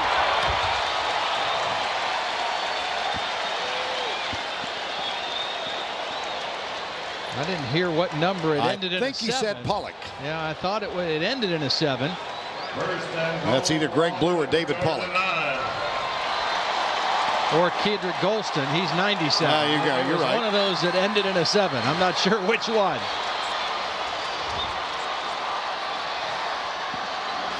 First down after the penalty. Williams dances out of one tackle, comes left. Good job of Thomas Davis to string him out. And there is a flag on the play. This is going to be a holding on Auburn and bring it back. But Ronnie Brown today, they've used him everywhere. He's lined up as a fullback, come out of the backfield and caught the football 7 times as a fullback. Then a wide receiver comes in motion, lines up in the backfield, swings out and catches it again. 6 times in the first half he lined up as a wide receiver. 9 times he lined up like this as a tailback in the first half and runs the football. This is kind of an offset backfield position on a 3rd down pass. He's the primary receiver underneath, converted the first down.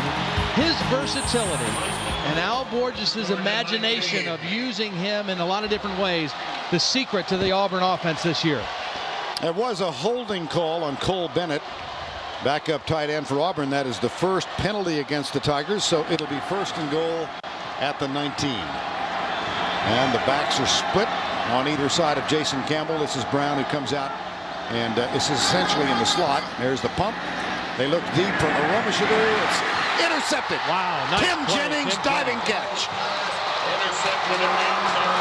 This was a really good idea for Auburn because they faked the screen to Ronnie Brown, knowing that he is really the guy that's garnering a lot of attention. They used him as a decoy. Here's Ronnie Brown. They're going to fake the screen to him as a decoy and try to throw the post, but Tim Jennings is not going to fall for it. He's going to stay in position, read the quarterback, not come up on the screen, and make the play. Excellent work by Tim Jennings. Second interception in as many weeks for number 23, but for the season, Georgia has only 5.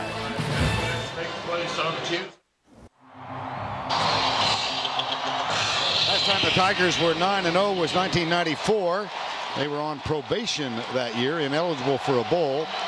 Went on to win 20 in a row. They're trying to make it 10 in a row and go to a huge bowl this year, as in orange. That's the goal. Here the Georgia Bulldogs. David Green back in a quarterback.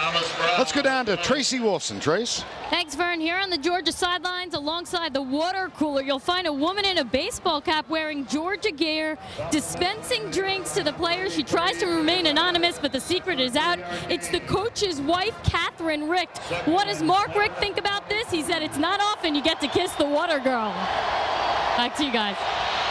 All right, thank you, Tracy. Catherine Richt, by the way, is 4-0 as the water girl every road game. Here's Pollock. He's been sacked twice. He goes deep. It's overthrown, and Junior Rose Green is going to get flagged. Absolutely. Well, one of the strategies for Auburn today coming in was to disrupt Fred Gibson, to upset him, to get him out of his game. 0 catches in the first half. This was a throwaway by David Green, but a little too much extracurricular on the sideline by Junior Rose Green. Fred Gibson has been a non-factor in the game, but that dead ball, kind of a foolish personal penalty. Foul. Number 4, defense. The penalty's 15 yards from the previous spot. Automatic David Green down. is just trying to avoid the sack. He threw that away, and an unnecessary penalty hit him high in the back of the head, right on the Georgia sideline. They really wanted to disrupt him and get into his head and be physical with him, and they've done that. But that time a little bit late. See the 5 interceptions in the graphic for Junior Rose Green. 4 of those came in that win at Tennessee. Here's Green, goes to the left side. Reggie Brown. That was in front of Carlos Rogers. Brown goes out of bounds. 9:21 to go as Brown goes out of bounds. Gibson has not been a factor No, today. no catches. They've thrown at him a couple times, but he's not come up with a catch. That's only Reggie Brown's third catch. So they're two big weapons. The two outside receivers, Reggie Brown and Fred Gibson, 3 catches between them so far in the ball game. 2nd and 1. Pope, the tight end, will readjust, goes to the left side.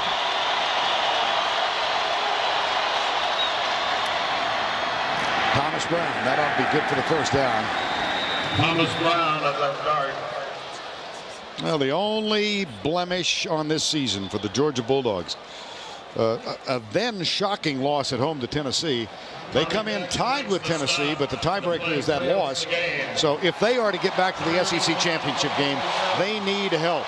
They've got to win today, and then they've got to have Tennessee to lose to either Vanderbilt or Kentucky. I don't like the odds. No. One of the real problems for Georgia in that game against Tennessee, their inability to run. Only 56 yards rushing against that volunteer defense.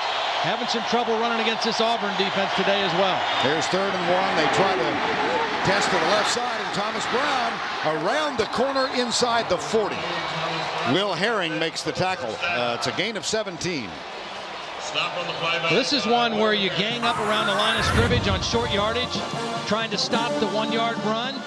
And if you get past the initial line, there's no other defenders. Everybody's too close to the line of scrimmage, and that's exactly what Thomas Brown did. He got a good block on the outside from Martrez Milner, the tight end, and Leonard Pope, and able to turn the corner for a big gain. 1st down and 10. 17-0. Here's Green with a play fake. Goes for Brown. Little high. And incomplete. Well, that Tennessee game was a game of missed opportunities. They had just come off a thrashing of LSU at home. Remember this kickoff return? Most memorable by the holding penalty that was called on Leonard Pope. It wiped out what would have been a 1st and goal. Then Andy Bailey pulled one left from 29. And a failed fake punt attempt on 4th down as Joe Tereshinski was caught short. They lost it 19-14. There's the draw play. Brown bounces back to his right. Will be tackled at the 30. It'll be 3rd down. Number 20, Karevi Dede. You talk about missed opportunities, and you so astutely pointed out in the first half, the missed opportunities just important in this kind of a game, in this intensity. Georgia, 2 excellent opportunities to score points in that first half. A missed field goal and the interception by David Green. Therefore, nothing on the board right now. For David Green, a big 3rd down and 7. He started out 6 for 6. He's only hit 2 of his last 7 passes. He's got Brown in the backfield with Thomas. Gibson and Bailey are wide to the left. Reggie Brown is wide right. Auburn brings 4. Flag is down. Green drills it. Dropped. Gibson. Fred Gibson. Lack of focus. Good throw. This might be offsides on Auburn. Lining up offsides. Offsides. Defense. Number 96. Penalties 5 yards. Repeat. 3rd down. Wayne Dickens is the man who was caught lining up offside. And he's inside, number 96. There he is right there, close to the ball. His head is across the neutral zone. He didn't jump. He just lined up offside. And a little bit of a gift for Georgia after that drop pass. Now see if they can take advantage. It's 3rd and 1. Bulldogs trail by 17, largest deficit for them this year. It's a very long 1 yard. Play fake, Green. Reggie Brown. Popped by Junior Rose Green. He's down. The ball is out. They're calling this a fumble. They sure are. And Reggie Brown is still down. It was Junior Rose Green again. He had the penalty earlier. This was a clean hit. Green's pass was complete to number 1, Reggie Brown, who fumbled. Reggie Brown remains still. It's a skinny post, which Georgia loves to throw, and it's a high helmet-to-helmet hit. Rose Green on Reggie Brown. Oh, mercy. Wow.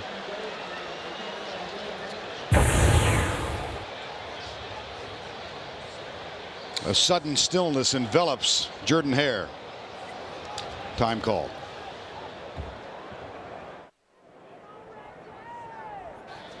We're back at Jordan-Hare, where Reggie Brown, the wide receiver, remains quietly at the 10-yard line. Let's go down to Tracy Wolfson. Thanks, Vern. Obviously a scary moment. He is moving. That is the good news. The Auburn team, they huddled up. They said a prayer. I'll give you more information as soon as I get it. Back to you. Okay, Tracy, thank you. That is indeed good news, because he's encircled by the medical staff, training staff, so we couldn't see from here that Reggie Brown was moving. It was a helmet-to-helmet hit, Junior Rosegreen and Reggie Brown.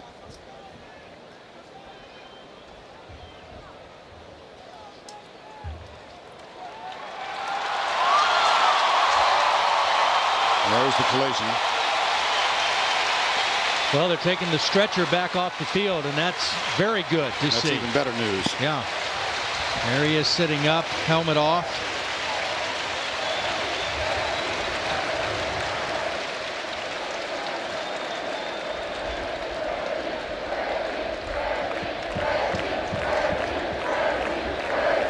See, his Georgia teammates were also kneeling in prayer during the timeout. And looks of concern on just about everybody here.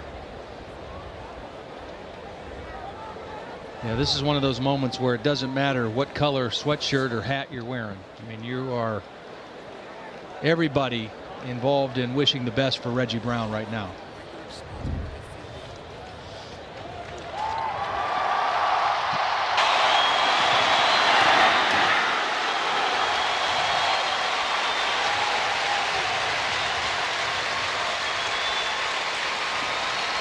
Reggie Brown is up. Reggie Brown, one of the best athletes on this Georgia football team, one of the strongest on the team, pound for pound. Took a tremendous shot that time from Junior Rosegreen, but able to walk off the field. That's the best news of the ball game. And back to the play itself, it was ruled a catch, a possession after the hit, a fumble. So Auburn has the ball, first down and 10 at the 16. As soon as we can, we'll get an update from Tracy. First down and 10.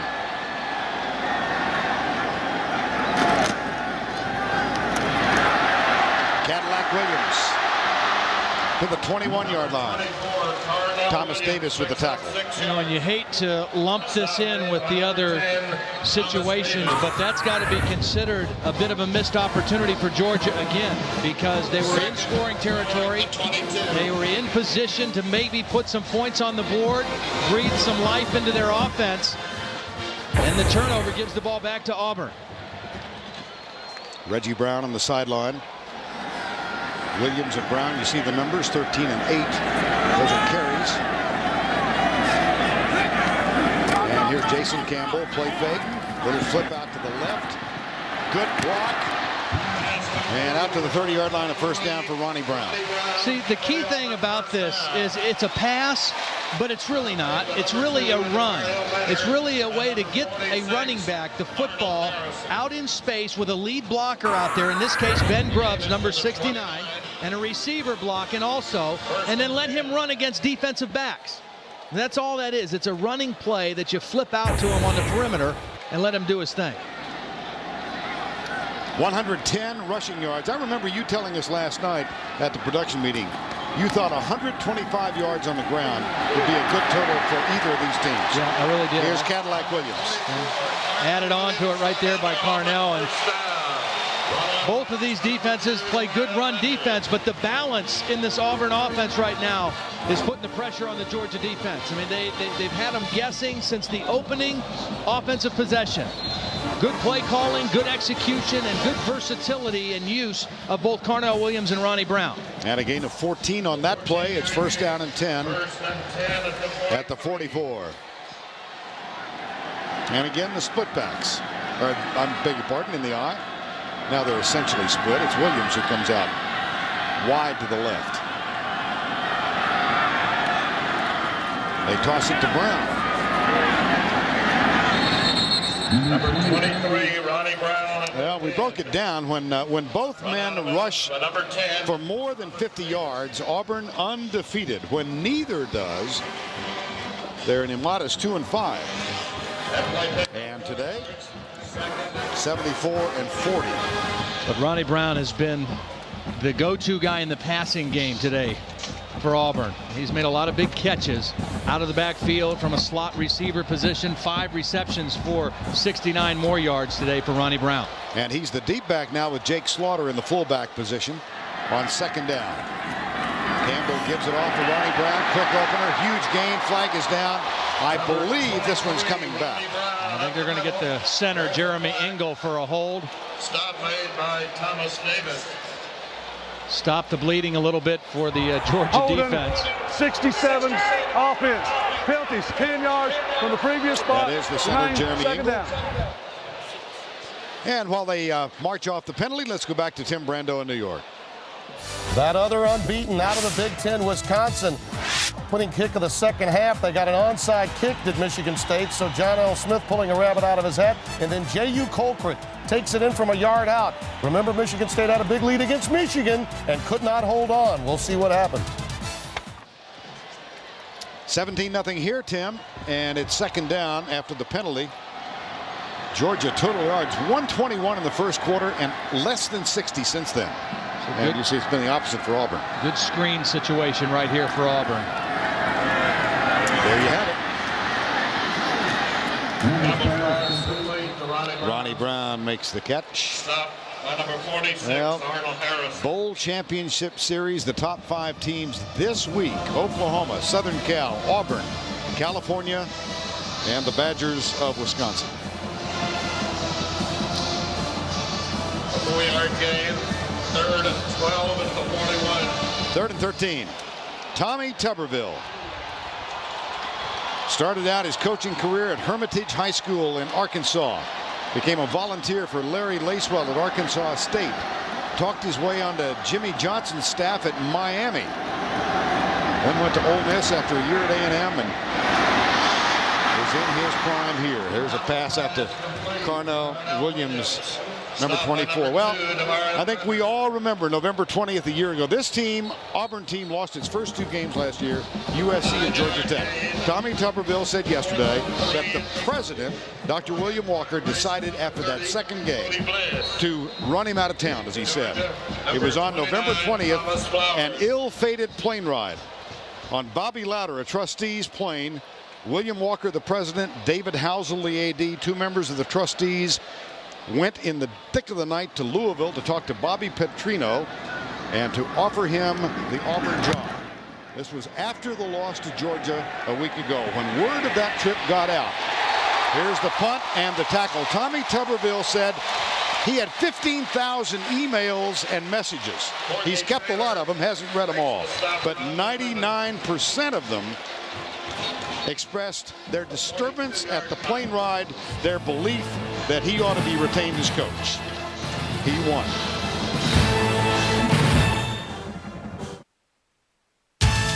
The Home Depot SEC on CBS is sponsored by Red Lobster, the Hartford Mutual Funds, IBM, and by Pontiac. Back at Jordan-Hare, frightening moment when Ronnie Brown was, I beg your pardon, Reggie Brown was injured. Let's go down to Tracy Wilson for an update. Thanks, Vern. An update on Reggie Brown. He is diagnosed with a concussion. He is out for the game. They put a neck brace on him. Right now, he just headed to the tunnel. They put him on a stretcher, and they're putting him in an ambulance. As soon as I get more information, I will bring it to you guys. Thank you, Tracy. Well, that looks so much worse. Yeah, it sure did. It was frightening.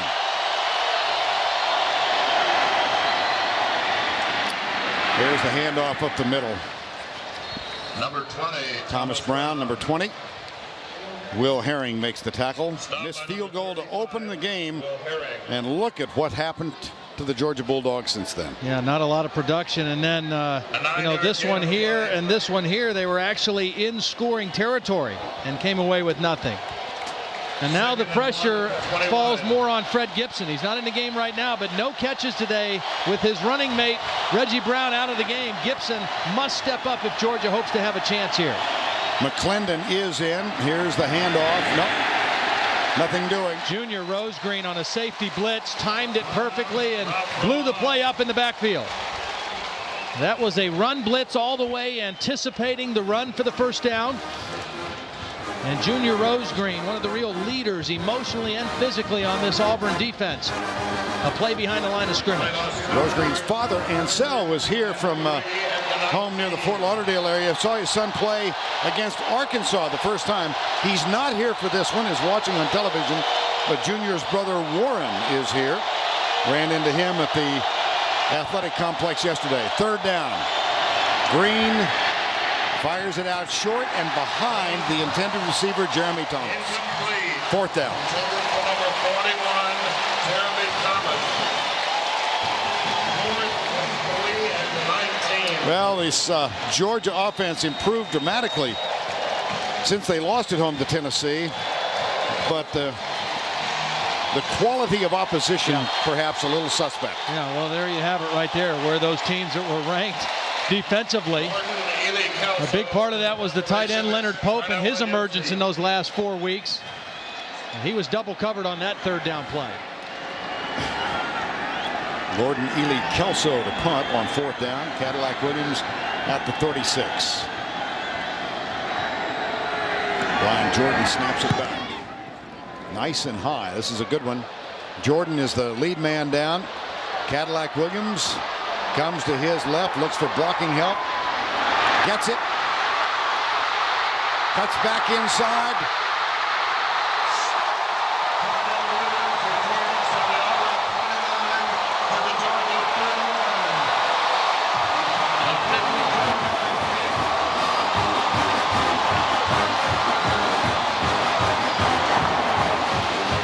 He's run the ball well.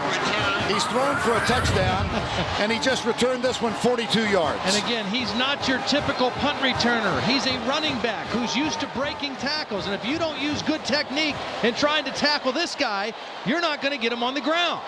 4 missed tackles, an extraordinary effort by Carnell Williams. 52-yard punt, 42 on the return. His second in excess of 25 yards tonight. Ronnie Brown bursts over right tackle and chugs it down to the 26-yard line. Well, Auburn, they played football since 1892.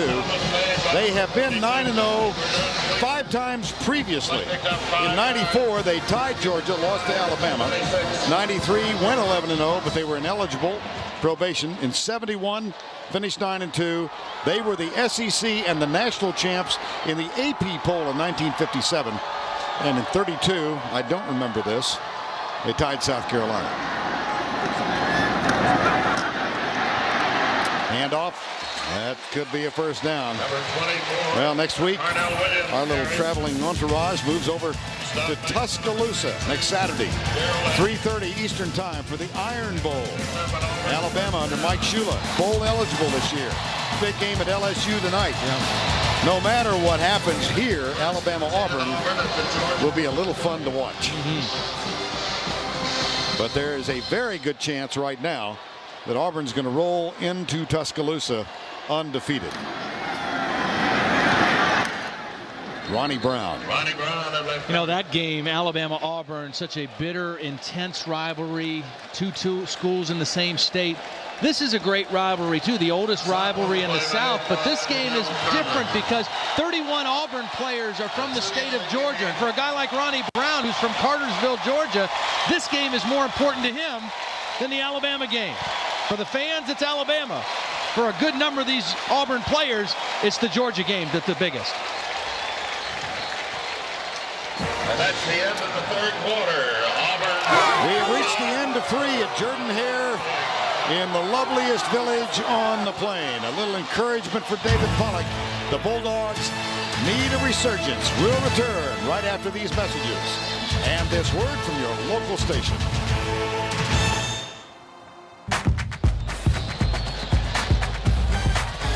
Jason Campbell, redshirt senior from a 4-hour drive west of here, Taylorsville, Mississippi.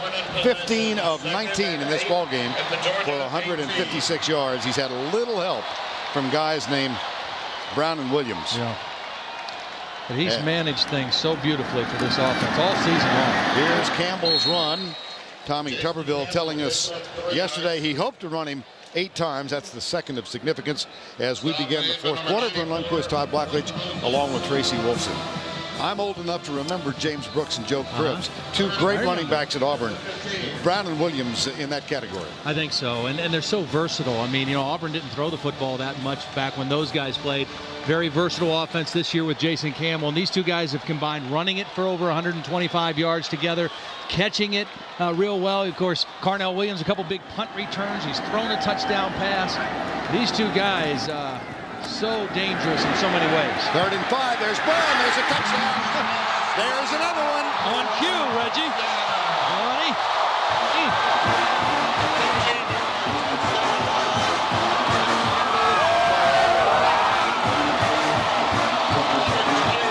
And again, it was Thomas Davis, the aggressive safety, who was victimized coming up on the run fake. And Ronnie Brown ran right by him to the end zone. Campbell is 16 of 20.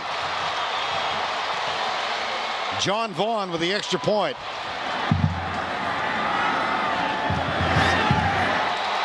It's good, and it's Auburn 24, Georgia nothing, with 14 minutes, 13. Initially committed to the University of Tennessee, said he did grow up a Georgia fan, loved watching Garrison Hurst.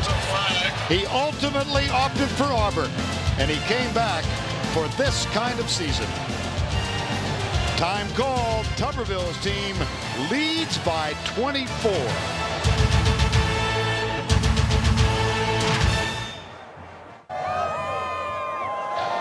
.13 to go, fourth quarter.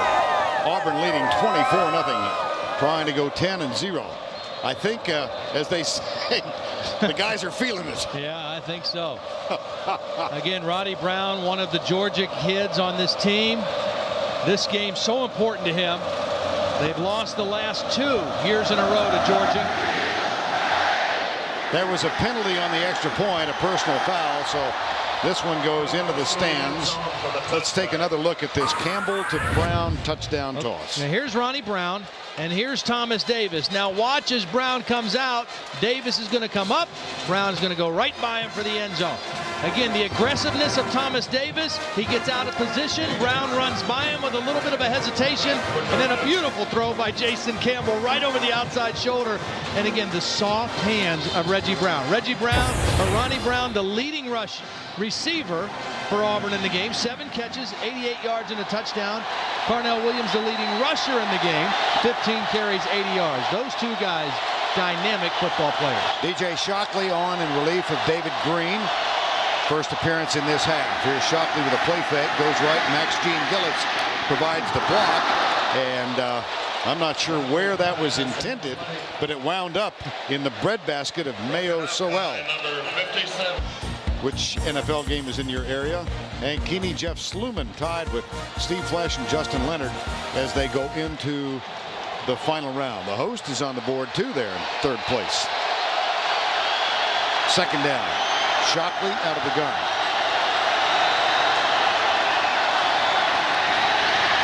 Lobs it short.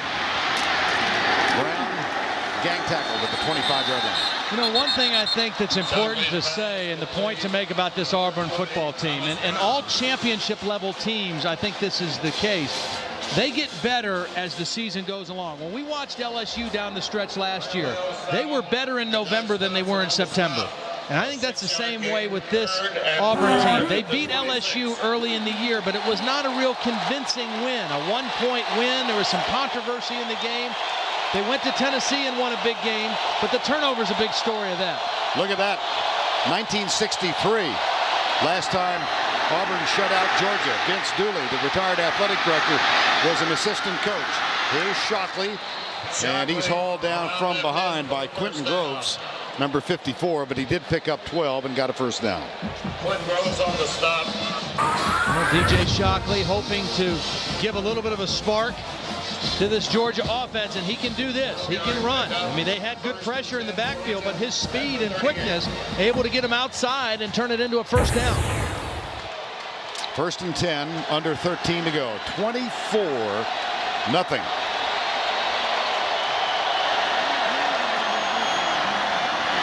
Here's Brown. We have not seen Danny Ware tonight. Danny Ware, the other freshman running back, with a knee and ankle injury in the win over Kentucky last week. But Thomas Brown was going to start this game regardless because Danny Ware had problems with fumbles in the last couple of games. And there's Danny Ware. It was a game time decision whether or not he would go. We were told he was available. Yeah. And he's had a terrific season. And he looked okay in warm-ups. I mean, they didn't pull him out of warm-ups right before the game, but Thomas Brown, they've decided to go the whole way with him. 2nd and 5. Shockley in the spread. Handoff. Wow. He went right under Doug Langenfeld on that one. I mean, Doug Langenfeld was unblocked, and Thomas Brown just went right under him at 5'8". He became about 5'5" and went under Langenfeld. Watch this. Watch Langenfeld, number 98. He's going to come clean, unblocked, and then bloop, right under his arm. Thomas Brown shrunk about 4 inches and gained some yards. 3rd and 1. This Georgia team playing without the services of Reggie Brown after that helmet-to-helmet hit in the 3rd quarter of play. Here's Brown coming left. And let's get more on Reggie Brown's status. Here's Tracy Wolfson. Thanks, Vern. Just a bit more information on Reggie Brown. We saw him leave by ambulance. Georgia trainers told us he went to the hospital for x-rays. They would not tell us exactly what they were looking at, though. Of course, if we get any more information, we will have it for you. All right, Tracy, thank you. The best news, I think, was seeing him walk off unaided. Rush defense, Auburn.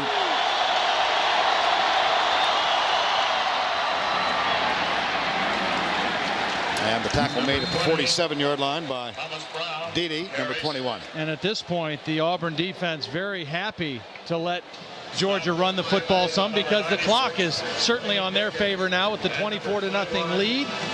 The more Georgia runs, the more time runs off that clock.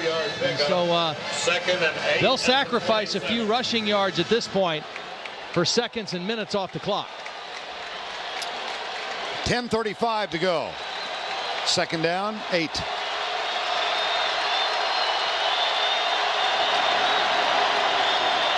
Blitz is threatened. Here comes Junior Rosegreen. Shockley under some pressure. Fires it too high for Sean Bailey. Number 4, incomplete. Sean Bailey, incomplete. Now let's check this week's Scholar Athlete presented by Red Lobster. Sophomore defensive back Will Herring. Sophomore with a 3.2 GPA in exercise science. A CUSIDA Academic All-District 4 recipient from nearby Opelika. Red Lobster's commitment to the investment of our future shown today by donating $1,000 to Auburn's General Scholarship Fund. Tony Milton is in now. The seldom used running back. He was injured most of last year. He's played 4 games this year. Shockley play fake. Rolling right. In jail. Carlos Rogers never bought the fake. And that was a designed run. There were no receivers going out on pass routes on that 3rd down and 8. That was a designed quarterback keeper that did nothing at all to affect the Auburn defense. They're going to play fake to Milton and come out this way with Shockley, but nobody gave up on the play on Auburn.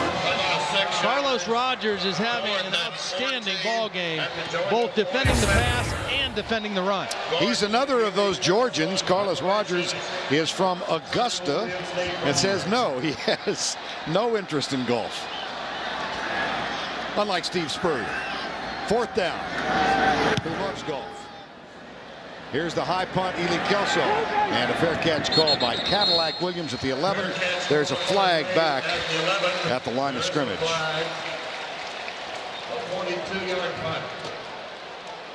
You know, I want to go back and add a little bit to a point I made earlier about this Auburn team getting better as the season has gone on. The most impressive win prior to today, if this holds out, was when they went to Knoxville and they beat Tennessee handily, who they may end up facing in the SEC championship game in a rematch on December 4th. But there were 6 turnovers by Tennessee, and a lot of the thought was, well, if they don't turn it over, it's not that kind of game. Today, this has been a dominating Auburn team and an impressive game against a good Georgia team.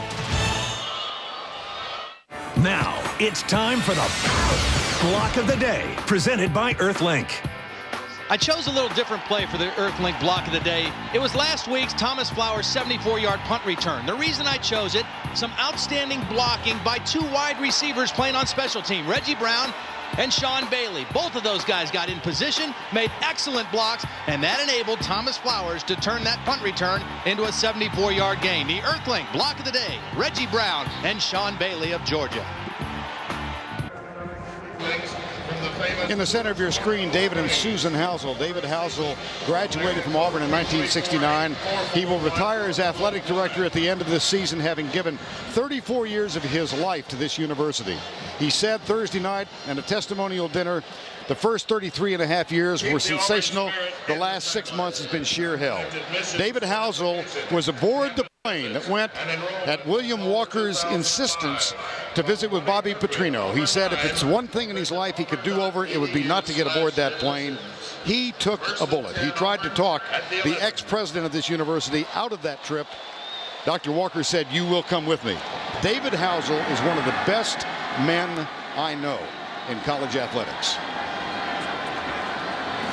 Here's the first down, and it's going to be stopped. I'll tell you, at the testimonial dinner the other night, there probably were 400 people, including Mike Slive, the commissioner, Roy Kramer, the former commissioner of the SEC. Larry Templeton of Mississippi State spoke for David Housel. They introduced 9 athletic directors who stood as sentinels in respect to him, among them Frank Broyles of Arkansas, Vince Dooley of Georgia, Joe Dean of LSU. It was a most impressive tribute. He's a good man. 2nd and 8.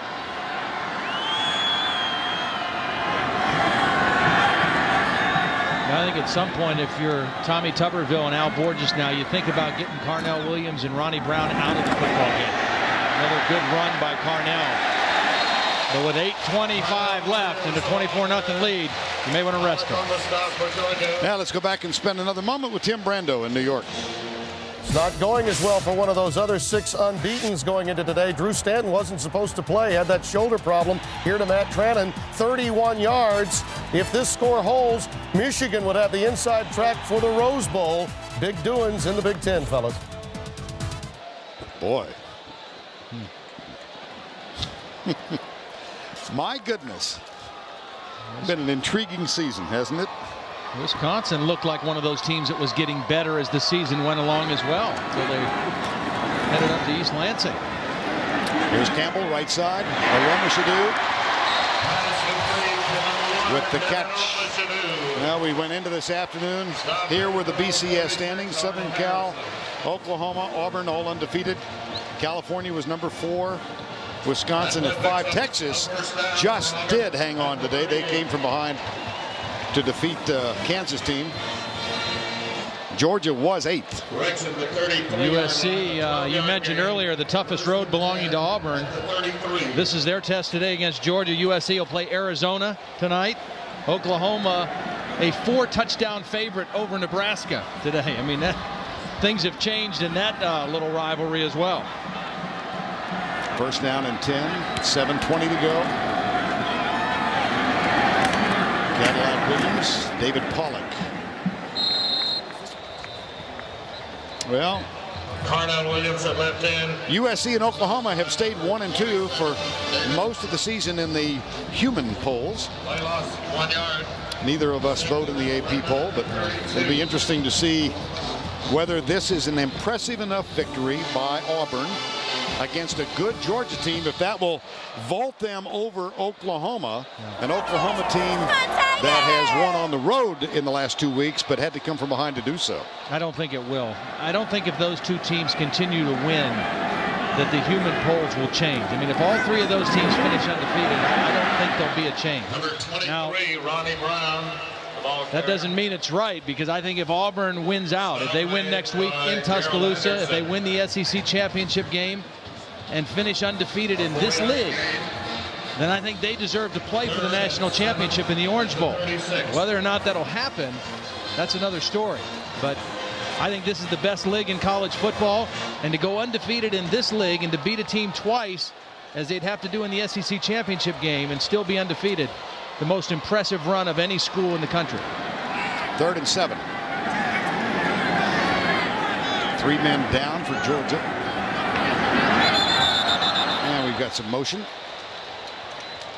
We talk about what Auburn has left. What do those other two teams have left? USC again, Arizona tonight. Notre Dame, who we saw last week, goes out to LA to play them. And then they finish with their in-state rivalry, UCLA. Number 68, penalties 5 yards, 3rd down. Oklahoma has Nebraska today, Baylor, and then the Big 12 championship game. So again, this run for Auburn, the most difficult stretch over the last 3 weeks. Do you think if they do complete the run, and this is hypothetical obviously, that would affect the computer to the extent that it would vault them to the number 2 position? See how deep you go into this BCS stuff. I don't go very deep. I love covering college football games. I don't like messing with all that stuff too much.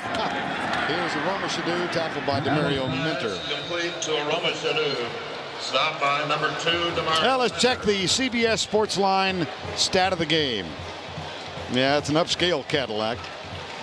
89 yards on the ground, 20 yards receiving, 77 yards on punt returns, 1-for-1 passing, just your average total of 215. Get complete game stats at cbssportsline.com. I think he's got to be the Escalade, because I don't think just the sheer Cadillac is enough. I mean, because he's got the power to go with it. These two backs are outstanding. 4th down, poor punt. Takes an Auburn roll. And Thomas Flowers is going to be tackled by Ratliff at the 40-yard line. Ratliff on the stop. 42-yard punt, 19 on the return. Cadillac Williams and the 17 other seniors playing their final game at home. State.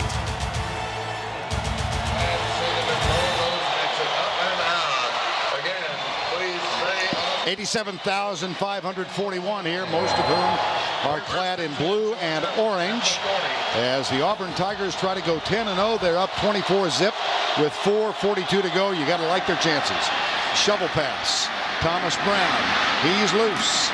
He's down at the 43-yard line. And that allows us a moment to go back to Tim Brando in New York.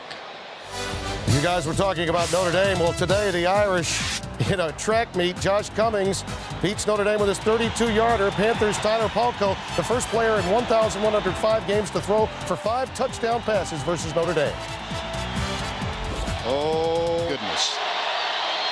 Here's Green. Bailey, flag is down. Sean Bailey tackled at the 24. Georgia trying to get on the board and avoid the first shutout to this team in 41 years. That's a gain of 17. Let's see what the nature of the flag was.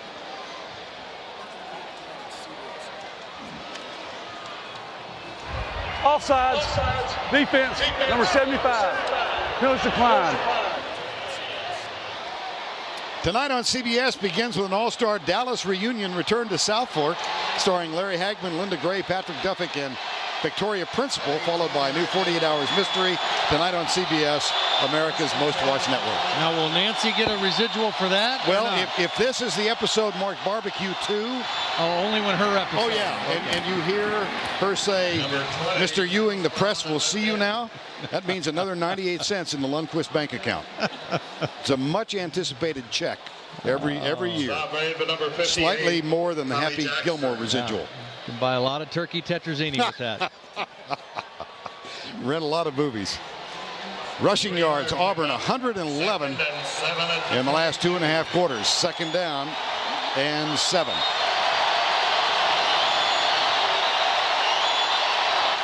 Yeah. Movement Well, to a man, the Auburn Tigers with whom we spoke and talked about the LSU game as being pivotal. It was back in September. Courtney Taylor scored as Jason Campbell passed it to score the tie at 9. The extra point sailed wide, but a penalty was called against LSU's Ronnie Prude. Auburn had a second chance. Watch the hold here. Sam Reeves, maybe one of the plays of the season. Reached down, held it. The extra point from John Pond was good. And LSU fell 10-9. Here's the pass underneath, and that's at the 18. Now, Sam Reeves, to me, just exemplifies college football. He's from Pelham, Alabama. He's a redshirt senior. He redshirted his first year, 2 years on the scout team, 1 game going into this year. He played as a holder against Louisiana Monroe. He has, number 5 is the 9th different jersey number he's worn. And he's going to let her, by gosh, this year, and he has earned it. Here's Green. Bailey. First down at the 11. Sean Bailey. Stop made by number 19, Montavis Pitts. Well, here's Mark Richt on the sideline. First down. 4th season. David Green, David Pollock complete their careers this year. This is their last road trip. David Green and his teammates are 15-1 on the road under his leadership. Here's Green in the corner. Gibson leaps, incomplete.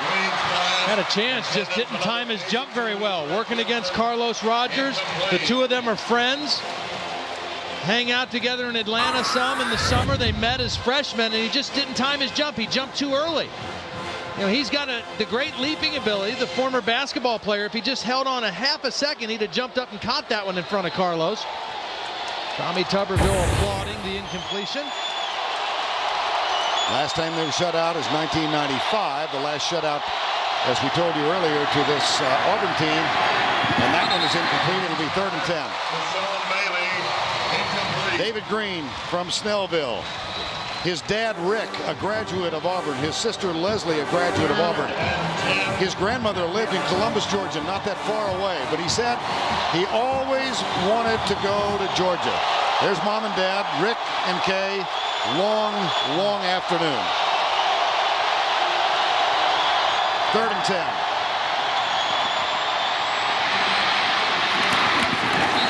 It'll be 4th down. One of the things I think that's kind of gotten lost in the anticipation and buildup of this game. It's obviously a rivalry game. There's obviously a lot on the line for both teams and national championship things for Auburn. But the other thing these guys talked about last year when these teams played in Athens, Georgia took Auburn behind the woodshed and beat them. They outmanned them. They out-physicaled them on both sides of the ball. A complete reversal this time around in Auburn. 4th down to try and get on the board.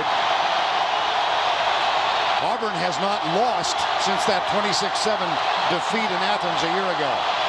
Here's Green back, throws it, flag is down. It's a touchdown for Pope.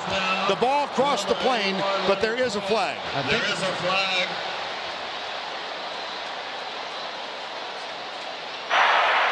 Offsides, 54, defense, score. Quentin Groves, a young defensive end. I think he lined up offsides. That's the second time that's happened to Auburn. And Leonard Pope with his 6th touchdown catch in the last 5 weeks. And for Pope, his first catch, here's Pope right here, his first catch since the first quarter. I think Groves lined up offsides. He didn't jump. I think he lined up offsides. And Pope able to get the ball in the end zone. Bulldogs will go for 2. They've got 3 wide, 2 to the left, 1 to the right. Here's Green back. Comes near side. It's incomplete. Intended for Gibson. Carlos Rogers again. Gartrell, rather. He talked about this game being a game that he could make some money because there's going to be a lot of NFL scouts watching this matchup. And he has more than held his own in this football game. Georgia's touchdown drive. He has made himself some money today, I'll guarantee you. Tommy Tuberville still coaching. His team leads it 24-6. Him on the phone on Wednesday, he said this is a very pivotal game for the Bulldogs. If we can win, we have a chance to be regarded as one of the better teams in Georgia history. If we lose, we'll probably be regarded as just a pretty good Georgia team. David Pollock, David Green, teammates, best friends since they were 6 years of age, roommates, polar opposites in personality, but boy, do they complement one another. And they're about to lose on the road for only the second time in their careers. Coming up next, the TIAA Kraft College Football Today program. 18-point margin in this, the 108th meeting. And you know what? The two teams' point differential now, it's back to 1 in 107, 108 meetings. Here's the onside attempt. And the all-hands people are there. Ben Obamanu, number 2.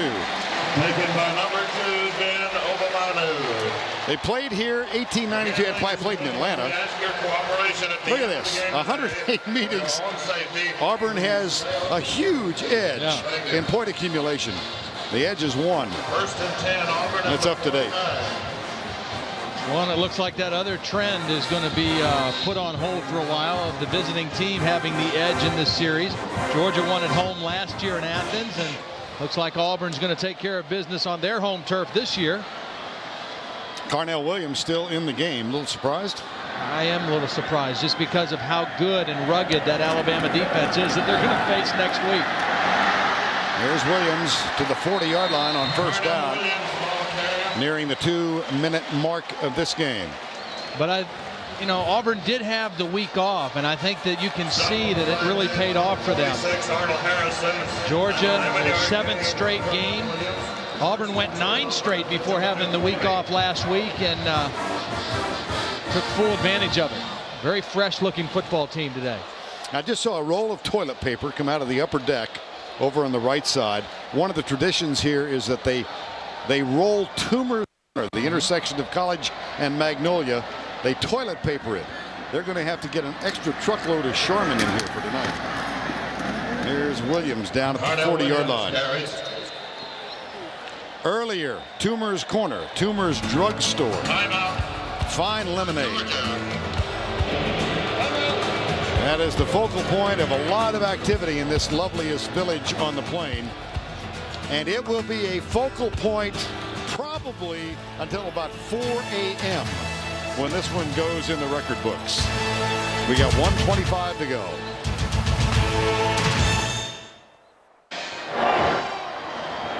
Just a moment ago, Cadillac Williams comes to the near side. And the warmth of the reception was palpable. Yeah. And he and Ronnie Brown. I mean, Ronnie Brown, the first guy to meet him coming off. And well, you just have to admire the two of them, their decision, first of all, to come back for their senior seasons, and then beyond that, their ability to work together and share the load. Because of that, neither one will win the Heisman. Neither one will probably win the Doak Walker or the best running back in the country. But their football team may win the national championship because of it. Carl Stewart gets the handoff. Ronnie Brown has carried 12 times for 50 yards, and Cadillac Williams for the 15th time in his brilliant career in excess of 100 yards on the ground. He's got 101. And you see Ronnie Brown complements that with 51. But Ronnie Brown was the leading receiver for the Auburn team today, too. So, I mean, they complement each other so well. They're both going to be outstanding NFL football players. They are fun to watch. Yes, indeed. Largest margin of victory over Georgia, 14 years. There's the handoff to Stewart. Next up for this Auburn Tiger team, they will travel to Tuscaloosa. 10-0. In the hunt.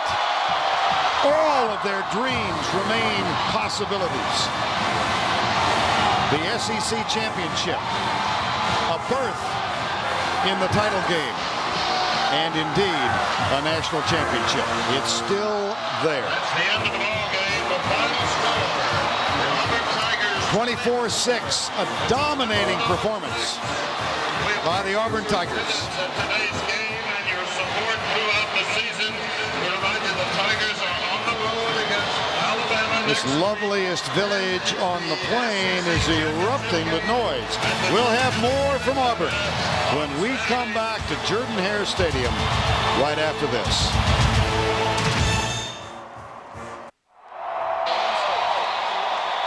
(24-6) the final. Auburn wins it. We go down to Tracy Wolfson. Thanks, Vern. I'm here with the running back duo, 2 stars of the game, Ronnie Brown and Carnell Williams. Guys, your final home game here, a dominating performance over rival Georgia. Does it get any better than this? Not at all. This is how I pictured it. 10-0, can't complain. Great to be a senior. Did you guys make a statement to the pollsters and the voters today? No doubt. I feel like the polls, they're going to have to fill up. You know, we came out and beat one of the best teams. They say going to beat us, so, hey, it's going down. We ready to jump somebody. I ain't calling no names, though. What does this say about your team? We for real. We for real. How did you guys get it done? Everybody just played together like all year, taking it game by game, play by play, and we just outfield's going to outman them this year. Being from Georgia, how great does it feel to beat them? It's great. I can't wait to go home now. Well, let's talk to Coach Tommy Tuberville. Are you just in awe of what transpired today? Well, you know, we've been practicing well all year, and this was one of the special weeks. You know, our seniors have been great to us. It's been emotional all week. This is their last home game. Been a special team. Got a good football team. I'm really proud of the defense, how we played tonight. What does this say about your squad? We got a heck of a football team. We got a lot of work to do, but this is one more step closer. I'm going to have to start doing some politicking now, I guess.